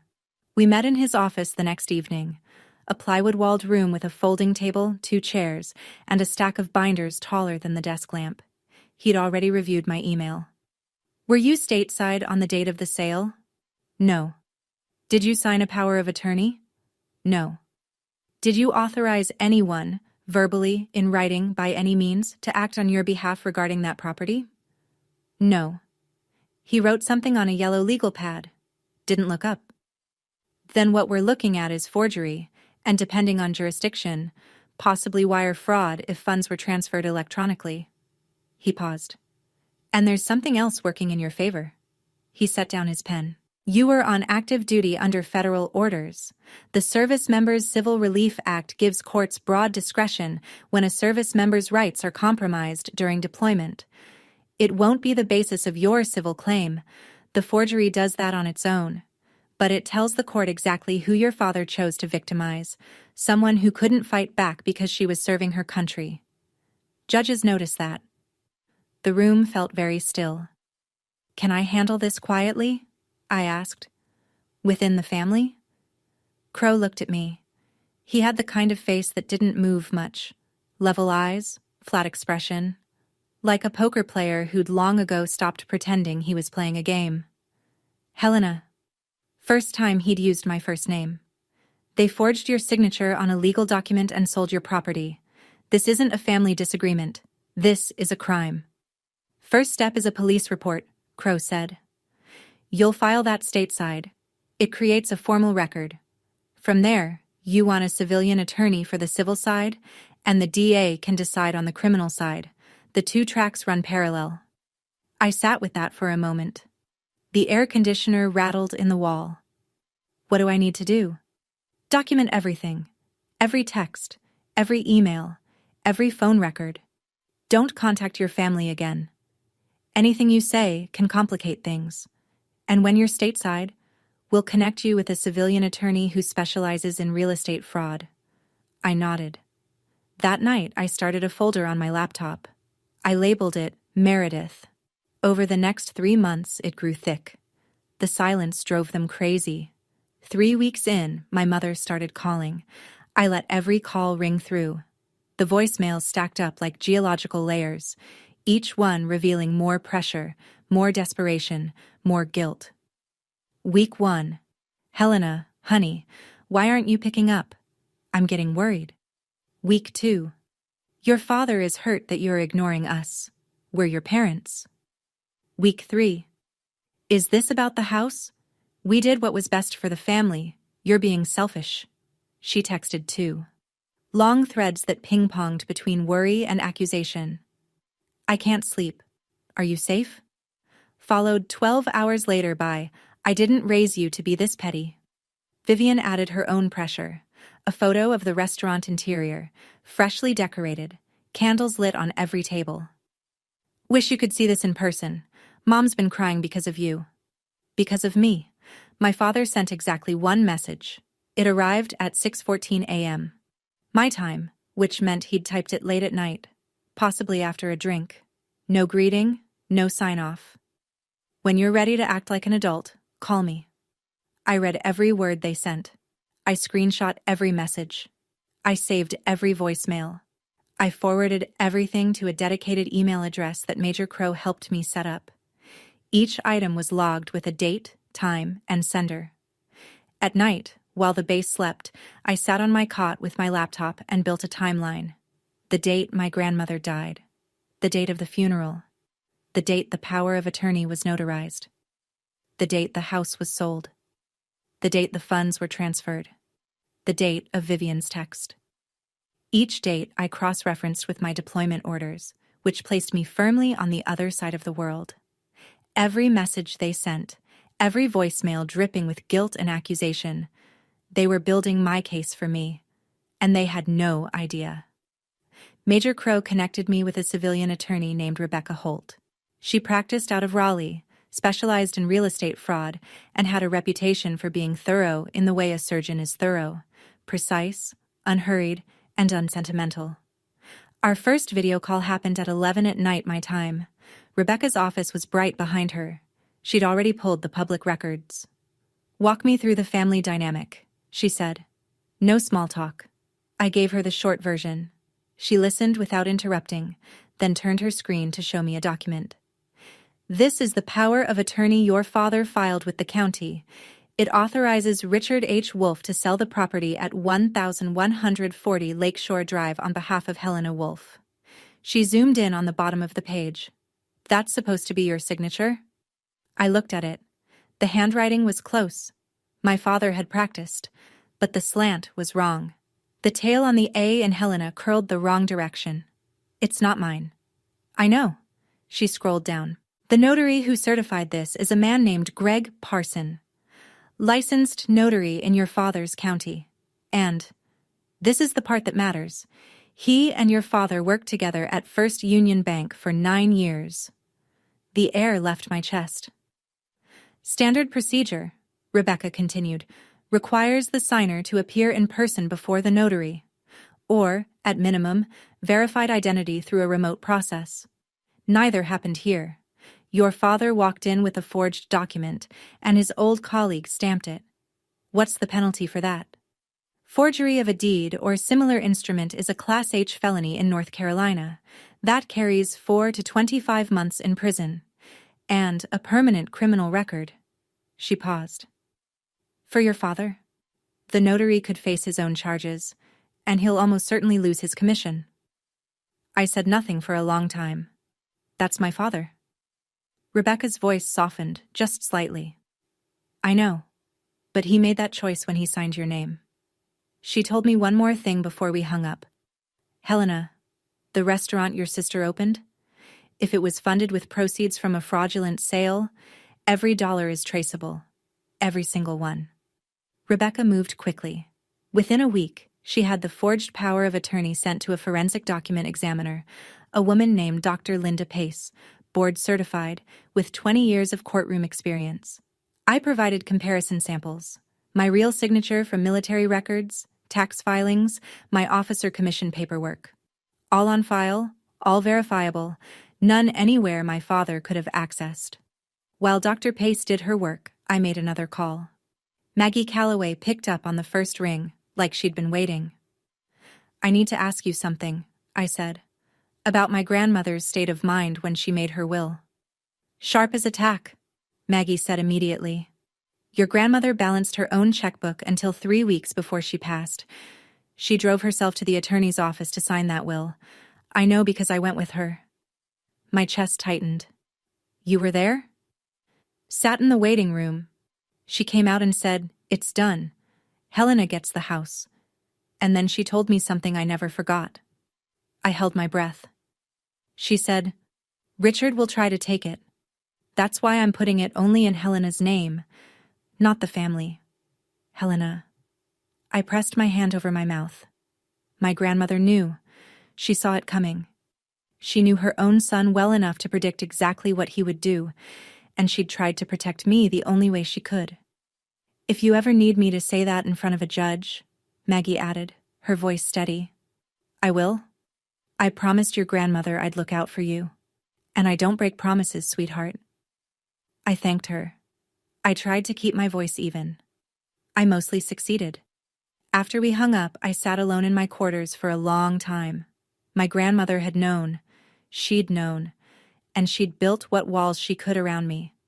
It wasn't enough to stop my father, but it was enough to prove, if it ever came to that she'd intended every word of that will.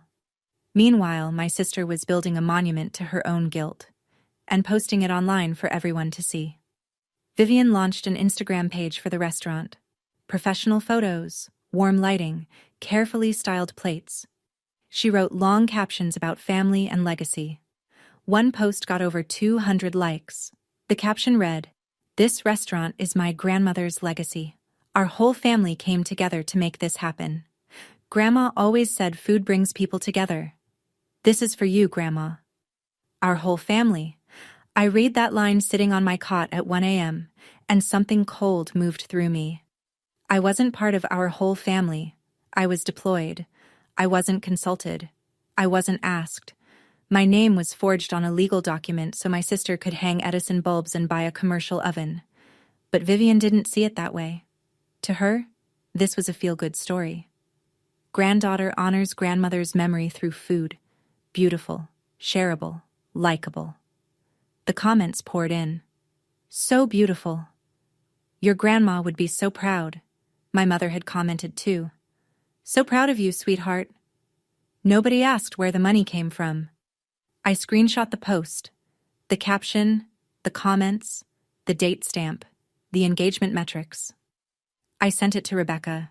Her reply came within the hour.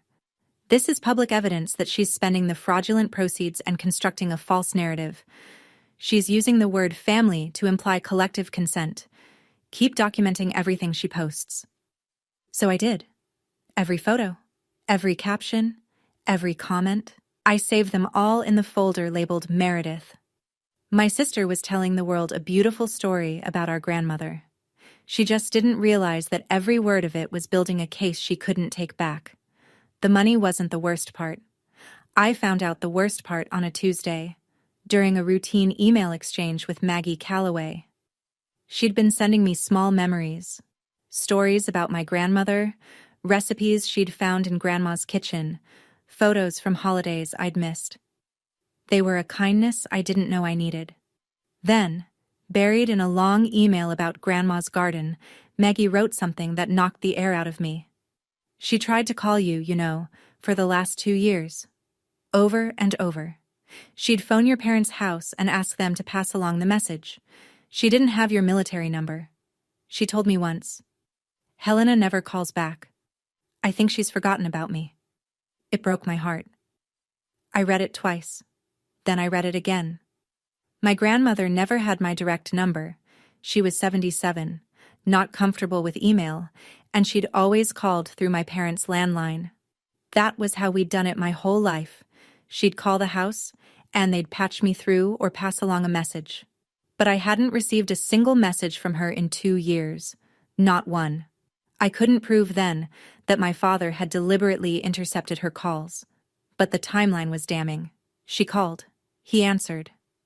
The messages never reached me, and when I asked about her, he told me she was slipping. Maybe there's an innocent explanation for that. I've looked for one. I haven't found it. But he had. He'd answered her calls and told her I was too busy. He'd hung up and told me she was slipping. He'd cut the line between us, cleanly, deliberately, and let my grandmother spend the last 2 years of her life believing her granddaughter had forgotten her. She died thinking I didn't care. I cried that night. Not for the house, not for the money, for the phone calls that never reached me, for the old woman sitting by her kitchen window, wondering why I'd stopped calling. He didn't just steal my property. He stole the last 2 years I could have had with my grandmother. And that is something no court on earth can give back. My deployment ended in August. I flew from Kuwait to Ramstein, then Ramstein to Fort Liberty. 22 hours of travel, 3 connections, and a headache that sat behind my eyes like a clenched fist. Somewhere over the Atlantic, I turned my personal phone back on. 11 missed calls, 6 voicemails, 23 texts, my mother's name, over and over. I opened the most recent text, sent 4 hours earlier. We're all coming to pick you up. Vivian's closing the restaurant for the day. Dad's cooking your favorite, pot roast and potatoes. It's time to put this behind us, honey. We love you. I could see it so clearly, the 3 of them waiting at arrivals. My mother with a handmade sign. Vivian with a bakery box. My father standing slightly apart, arms crossed, jaw set, ready to accept my surrender with a firm nod and a one-armed hug. They wanted to wrap me in a homecoming before I could think straight. Smother the anger with sentimentality. Put me at the dinner table, pass the potatoes, and say, "We're family," enough times until it felt true.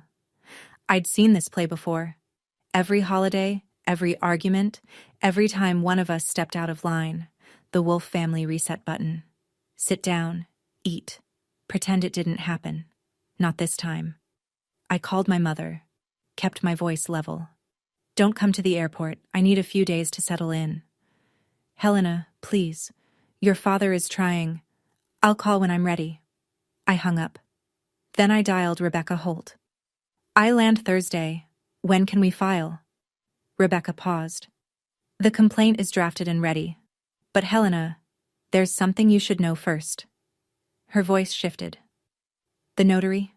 Greg Parson. He's agreed to cooperate. I closed my eyes. The plane hummed around me. What does that mean?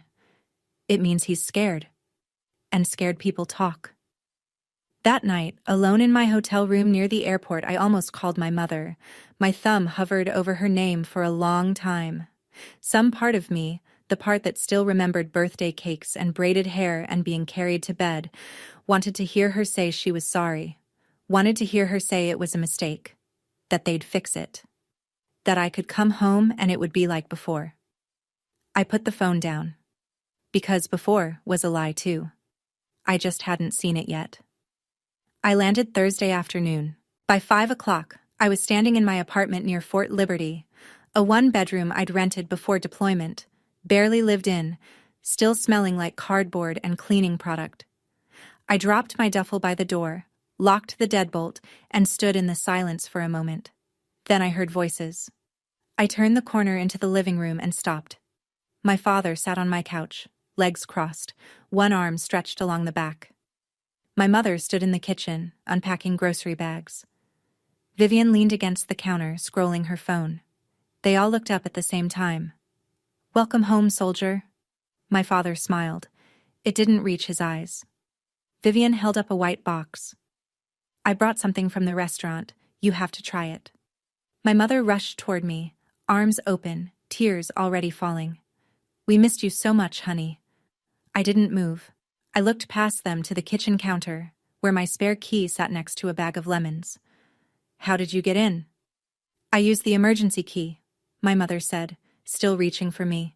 You gave it to me before you deployed, remember? In case something happened. I remembered. In case of emergency. In case the pipes burst. In case I died overseas and someone needed to collect my things. Not for this. I asked you not to come. The room shifted. Vivian lowered the box. My mother dropped her arms. My father uncrossed his legs. You're our daughter. We don't need an invitation. You used a key I gave Mom for emergencies. I kept my voice flat. This isn't an emergency. This is a boundary. Please leave. Nobody moved. The refrigerator hummed. Vivian tried to laugh. Helena, come on. It's just dinner. Please leave, I said again, and opened the front door. My father didn't move. He looked at the open door, then back at me, and sat down again. You want to throw your family away over a house? This isn't about a house, Dad. Your grandmother would be ashamed of you. Don't speak for her. I am her son. And I am the person she chose to leave it to. His jaw tightened. My mother stepped between us, hands raised, the peacekeeper deploying her standard protocol. Helena, please, you don't know what it's been like for us. Your father has been under so much stress. Vivian invested everything she had. If you take this further, you'll destroy your sister's business, your father's reputation, this whole family. You destroyed my trust when you forged my name. The word hung in the room. Forged. My mother flinched. Vivian set the bakery box on the counter. When she spoke, her voice was harder than I expected. Oh, come on, Helena. You were gone. You're always gone. You didn't even come to Grandma's funeral. She spread her hands. What were we supposed to do? Let a $450,000 house just sit there? I looked at my sister, looked at her carefully. I wasn't at the funeral because Dad told me not to come. Vivian blinked. My mother looked at the floor. My father stood up. He walked toward the door slowly like he was doing me a favor by leaving. At the threshold, he stopped. Close enough that I could smell his aftershave. If you do what I think you're about to do, he said quietly, you won't have a family to come back to. I met his eyes. I haven't had one in a long time. He walked out. My mother followed, crying. Vivian picked up her box and left without looking at me. I closed the door. Locked it. Called a locksmith. Then I called Rebecca. File everything. Rebecca filed on Monday. The complaint named Richard H. Wolf and Vivian R. Wolf as defendants. The charges: real estate fraud, forgery, conversion of property, and breach of fiduciary duty. Attached to the filing was a formal request that the court refer the evidence of criminal forgery to the district attorney's office for prosecution. 2 days later, a process server rang the doorbell at 47 Birchwood Lane, the house where I grew up. I wasn't there for it, but I know exactly how it went because 3 relatives called me within the hour. My father opened the door. He read the front page of the summons. According to my Aunt Janet, who was visiting for coffee that morning, the color drained from his face so fast she thought he was having a heart attack. My mother came running. She read it over his shoulder and had to sit down on the porch steps. Vivian received her own summons the same afternoon. She was named as a co-defendant, a knowing beneficiary of fraudulently obtained funds. My father called me 7 times that evening. I watched each call light up my screen and let it ring. Vivian called once. Her voice on the voicemail was shaking. "Are you serious? You're suing me? Your own sister? Over a house?" Over a house. That was still how she framed it. Over a house. By the end of the week, the family narrative machine was running at full speed. My father called every relative he could reach. "Helena is suing her own parents. Can you believe it? After everything we've done for her." My mother posted a vague status on Facebook. "When your own child turns on you, all you can do is pray." Some relatives called me. Most were confused. A few were angry. I gave each one the same answer. "You're welcome to attend the hearing. The truth will be there." That same week, Rebecca filed a separate criminal complaint with the district attorney's office. Forgery, fraud, the civil case, and the criminal track would run in parallel. The hearing was scheduled for a Tuesday in October. Courtroom 3B, County Courthouse, a small brick building with a flagpole out front and a parking lot that smelled like hot asphalt. I arrived 20 minutes early. I wore my Class A dress uniform. Olive jacket, brass buttons, captain's bars on the shoulders, unit crest on the left pocket. Rebecca had been the one to suggest it. "You're an active duty officer whose rights under federal law were violated. The uniform tells the court exactly who was harmed." Rebecca met me in the hallway. She carried a leather binder 3 inches thick. Behind her, Major Crow sat on a bench. He'd requested leave to attend as a character witness. He nodded once when he saw me. Said nothing. Didn't need to. In the 3rd row, near the window, Maggie Calloway sat with her hands folded in her lap. Her white hair was pinned back. She wore a blue cardigan my grandmother had given her. Beside her, on the bench, she'd placed a small photo album. At 9:47 a.m., the door opened again. My father walked in first. Dark suit, red tie, back straight. But his eyes were bloodshot, and his jaw was clenched so tight I could see the muscle jumping. My mother followed. Black dress, tissue in hand. She scanned the room and found me immediately. Our eyes met. Hers were swollen.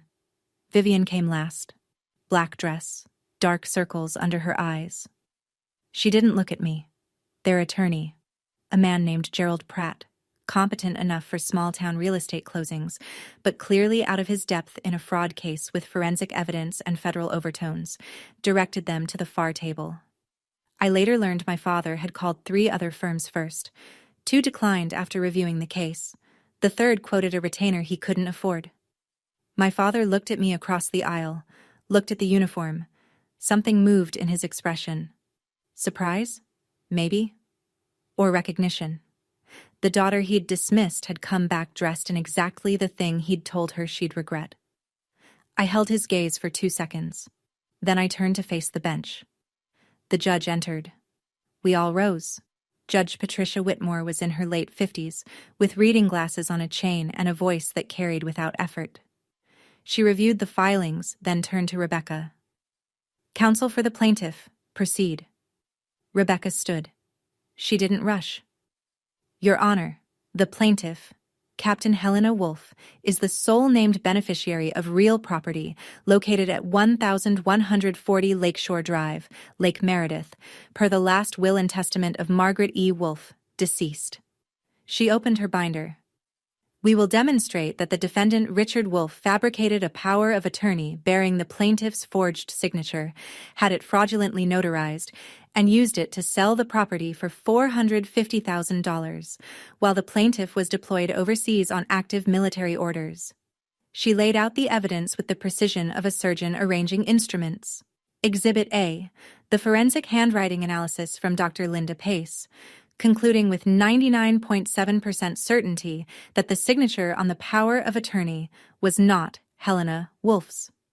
Exhibit B, my military deployment orders, not cited under SCRA, but as direct evidence that I was physically incapable of signing any document in the state of North Carolina on March 14th.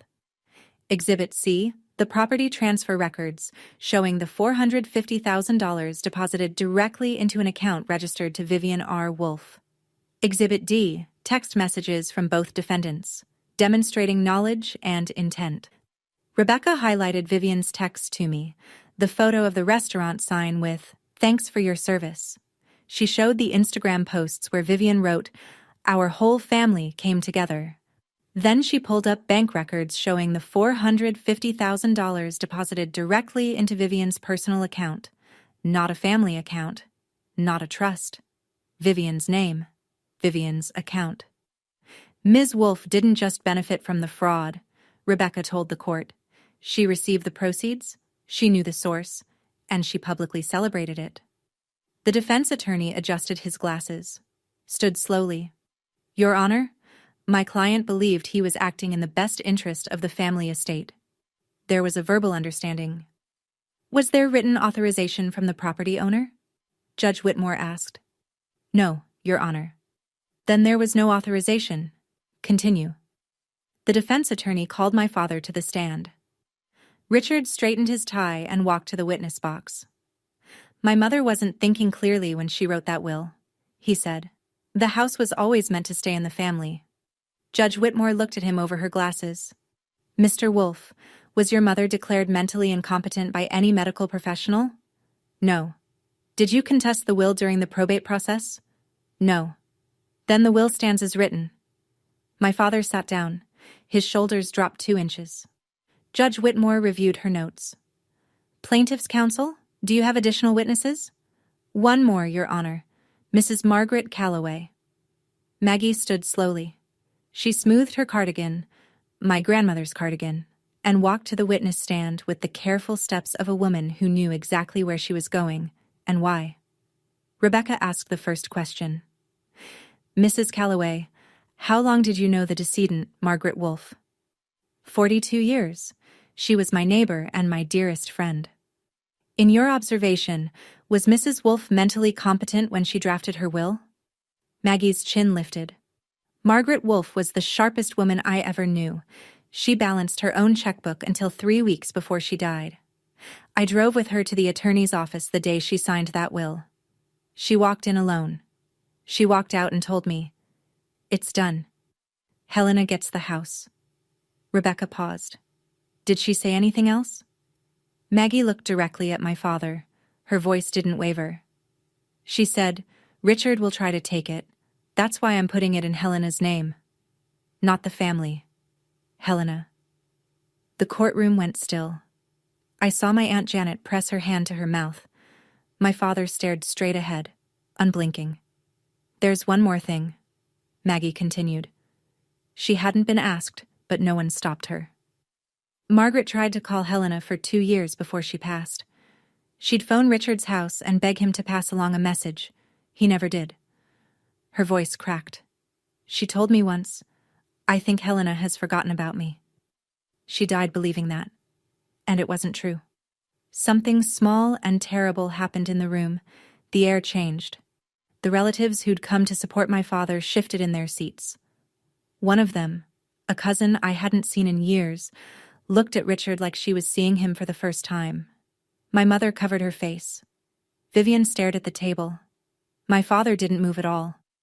"Mrs. Wolf was not confused," Maggie said softly. "She was afraid. Not of dying, of what her son would do after she was gone." Judge Whitmore nodded once. "Thank you, Mrs. Calloway." Judge Whitmore took 15 minutes to review her notes. No one in the courtroom spoke. My mother's quiet crying was the only sound, rhythmic and thin, like a clock running down. The judge removed her glasses, set them on the bench, looked at my father. The court finds clear and convincing evidence that Richard H. Wolfe fabricated a power of attorney bearing the forged signature of Helena Wolfe, had it fraudulently notarized by a licensed notary with whom he had a prior professional relationship, and used that document to sell real property belonging to the plaintiff, while the plaintiff was deployed overseas in active military service. She paused. Let the words settle. This court is deeply troubled that the defendant chose to exploit a window of time when the plaintiff, an active duty service member deployed overseas, was physically unable to monitor or protect her own property. While the core of this case is forgery and fraud under state law, the court notes that targeting someone who is serving this country adds a particularly troubling dimension to the defendant's conduct. She turned to the documents in front of her. The court orders the following. First, the court finds the power of attorney fraudulent and the resulting property sale to be the product of forgery. Given that the property has since been conveyed to a bona fide purchaser with no knowledge of the fraud, the court will not unwind that transaction. Instead, the defendants shall bear full financial responsibility. As the property has been transferred to a bona fide purchaser who acted in good faith, the defendants shall pay full restitution of $450,000 to the plaintiff. Second, additional damages in the amount of $85,000, covering loss of property use, legal costs, and compensatory damages. Third, the court has been made aware that the plaintiff has separately filed a criminal complaint with the district attorney's office. Given the evidence presented today, this court will forward its findings to the DA to assist in that investigation. Forgery of a legal instrument is a Class H felony under North Carolina General Statute 14-122. She looked at my father one final time. Mr. Wolfe, the law does not bend for good intentions, and what you did shows no good intentions at all. Richard sat very still. His attorney leaned over to whisper something. Richard didn't respond. His hands, which had been folded on the table, slowly opened. His head dropped forward. Then his whole body sagged. Shoulders, spine, everything. And he slumped into his chair like someone had cut the strings holding him up. Diane cried out, "Richard!" Vivian jumped to her feet. The bailiff stepped forward. But my father wasn't having a medical emergency. He was having something worse. He was a man who'd controlled everything his entire life. His bank, his wife, his daughters, his mother's legacy.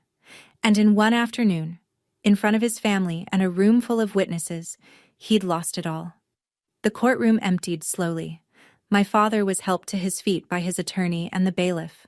He walked out without looking at anyone, one hand on the wall for balance. He moved like a man 20 years older than he'd been that morning.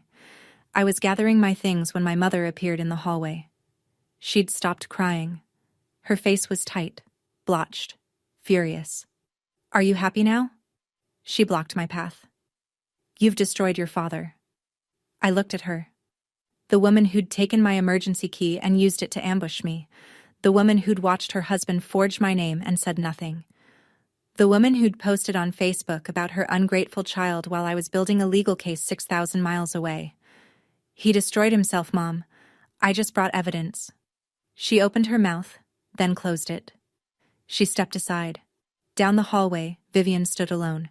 Her attorney had already left. She was gripping the strap of her purse with both hands, knuckles white. "The restaurant," she whispered. "My restaurant." Rebecca stepped forward, professional and even. "Ms. Wolfe, I'd suggest you speak with your attorney about restitution options." I walked past them both. Through the double doors, into the October sun. Maggie was waiting by the stone bench outside. She stood up when she saw me and opened her arms. I stepped into them and pressed my face into that blue cardigan, my grandmother's cardigan, and cried. Not from victory. There was no victory here.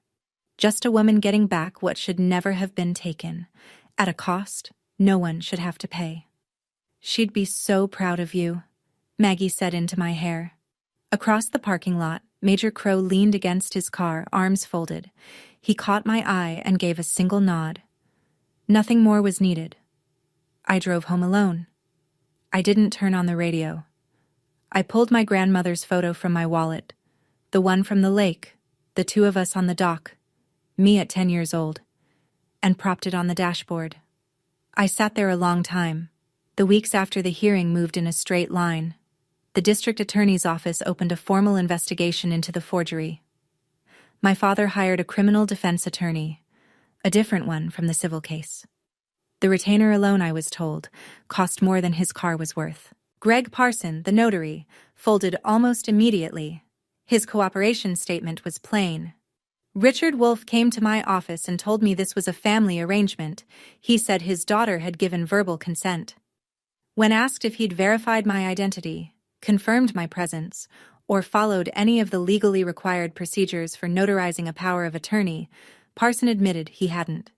He'd stamped it on the strength of a 20-year acquaintance and the assumption that a former bank manager wouldn't lie. His notary license was suspended pending a full review by the Secretary of State's office. The new owners of the lake house, a couple named the Brennans, retirees from Charlotte, were contacted by Rebecca's office. They'd purchased in good faith, through a licensed agent, with no knowledge of the fraud. The court protected their ownership. My restitution would come from my father and my sister, not from the people who'd innocently bought the home. As for the money, the $535,000 in total, restitution plus damages, the court gave my father and Vivian 90 days to begin structured payments. If they failed, we'd be back before Judge Whitmore with a contempt motion. Vivian's restaurant hadn't turned a profit. It had been open 4 months and was hemorrhaging money.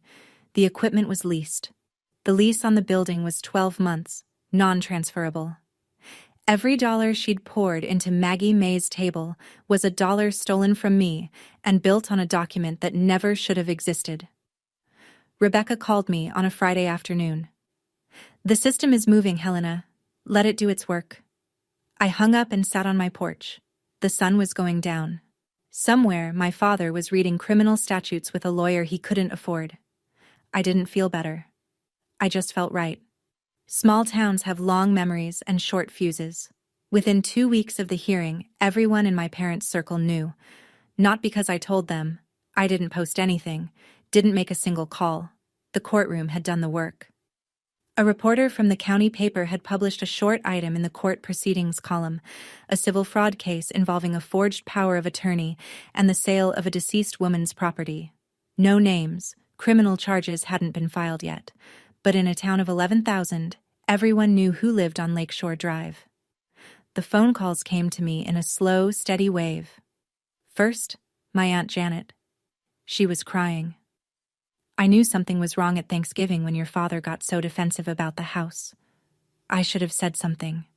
I'm sorry, Helena." "It's okay, Aunt Janet. You didn't know." "I should have asked." Then cousins, old family friends, people who'd been at my grandmother's funeral. Some just left voicemails, short, awkward, kind. "Heard what happened. Thinking of you." A few admitted they'd called me ungrateful before the hearing and were ashamed. I responded to each one the same way. "Thank you. I appreciate you reaching out. But I need time." Not everyone was kind. 2 of Vivian's friends sent messages I didn't finish reading, accusations of jealousy, cruelty, ingratitude. I read the first lines, then deleted them. They didn't know me. They knew Vivian's version.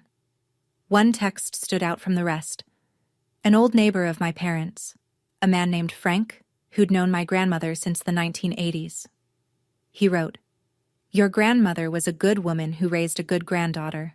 I'm sorry it came to this." I saved that one. I read it on nights when I wasn't sure if what I'd done was worth the wreckage.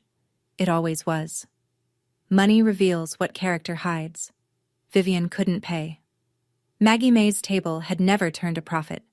It was a dream funded by stolen money and decorated with someone else's legacy.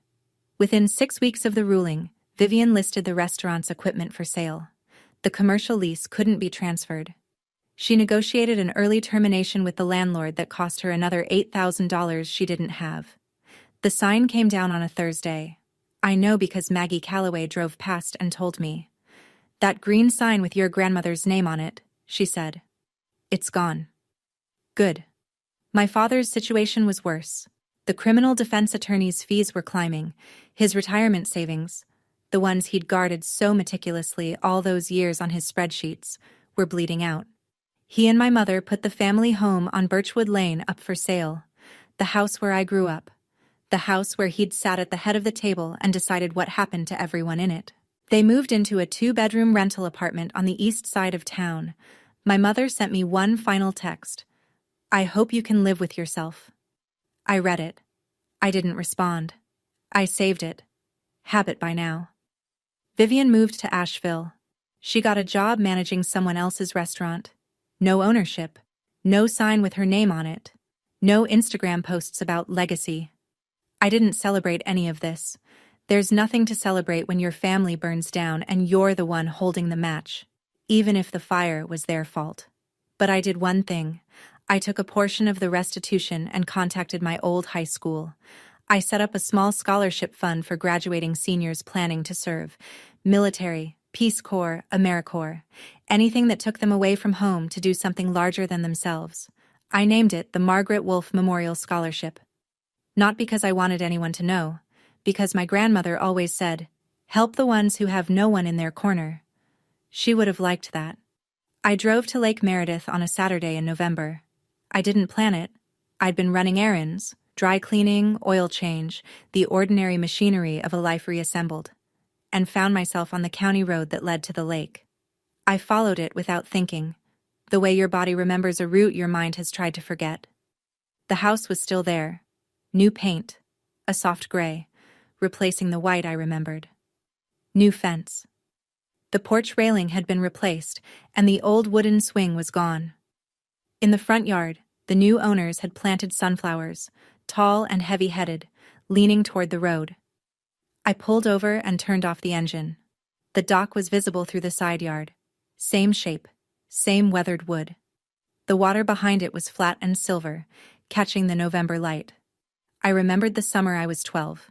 My grandmother sitting on the end of that dock, bare feet in the water, a paperback in her lap. I'd asked her why she liked the lake so much. Because water always finds its way, Helena. She hadn't looked up from her book. You can dam it. You can divert it. But it always finds the path forward. I sat in my car and looked at the sunflowers. They hadn't been there when it was ours. Nothing about the property was mine anymore. Not the gray paint, not the new fence, not the dock. But the memory of her sitting there, feet in the water, telling me to keep moving, that was mine. No forged signature could touch it. No courtroom could award it to someone else. I started the engine, pulled back onto the road. The radio came on. Some country song I didn't know, steel guitar and a woman's voice singing about going home. I rolled down the window and let the lake air fill the car. The house wasn't mine anymore. But what it taught me, that no one gets to take what's yours just because they're louder or closer or more willing to lie, that was mine forever. 6 months passed. I stayed at Fort Liberty. I was promoted to a new logistics position, one I'd put in for before deployment and forgotten about in the chaos. The Army doesn't care about your family drama. It cares about performance. I showed up every day, ran my section, and let the work steady me. I rented a small place near Jordan Lake. Not much. 1 bedroom, a screened porch, a dock shared with 2 other units. On Saturday mornings, I sat on that dock with coffee and watched the herons work the shallows. It wasn't Lake Meredith. It wasn't my grandmother's house, but it had water and quiet and the sound of nothing going wrong. I didn't contact my parents. My mother mailed me 2 handwritten letters. I recognized her looping script on the envelopes. I opened them, read them. They were full of hurt and accusation and, in the second one, a thin thread of something that might have been regret. I put them in a drawer. My father was negotiating a plea deal through his criminal attorney. I didn't follow the details. Rebecca kept me informed when it mattered. That was enough. Vivian was in Asheville, working, silent. The person I spoke to most was Maggie Calloway. She called every Sunday afternoon. We talked about small things. Her garden, my work, the weather at the lake. Sometimes she told me stories about my grandmother. Sometimes she just listened, "I'm not trying to replace Margaret," she told me once. "I know. But I'm here, as long as you need." I also joined a veterans support group that met Wednesday evenings at the community center near base. I didn't share my story for the first month, but when I did, briefly, without self-pity, several people in the circle nodded. They'd lost things too. Different things. But the shape of the loss was familiar. One woman said afterward, "You didn't lose your family in combat." She looked at me. "You lost them at a notary's desk." I never forgot that. The letter arrived through Maggie. Vivian had mailed it to Maggie's address. She didn't have my new one. 2 handwritten pages, front and back, in Vivian's tight, slanted script. Maggie called before forwarding it. I didn't read it, but I wanted you to know it was coming. I opened it that evening on the screened porch, with the last light coming through the trees. Vivian wrote the way she talked, direct, a little unpolished. No flourish. She didn't start with an apology. She started with a confession. "I knew the money came from the house. I knew Dad forged your signature. I told myself it didn't matter because you were gone and the army takes care of you anyway. But that's a lie I told myself so I wouldn't feel guilty. The truth is, I didn't want to feel guilty. So I made it your problem instead of mine." She wrote about the restaurant, about how it failed not because of the lawsuit, but because she'd never had a real plan. About how she'd used Grandma's name as a brand without earning it. She didn't ask me to forgive her. That surprised me. "You don't owe me anything," she wrote at the end. "I just needed you to know that I know what I did. And I know it was wrong."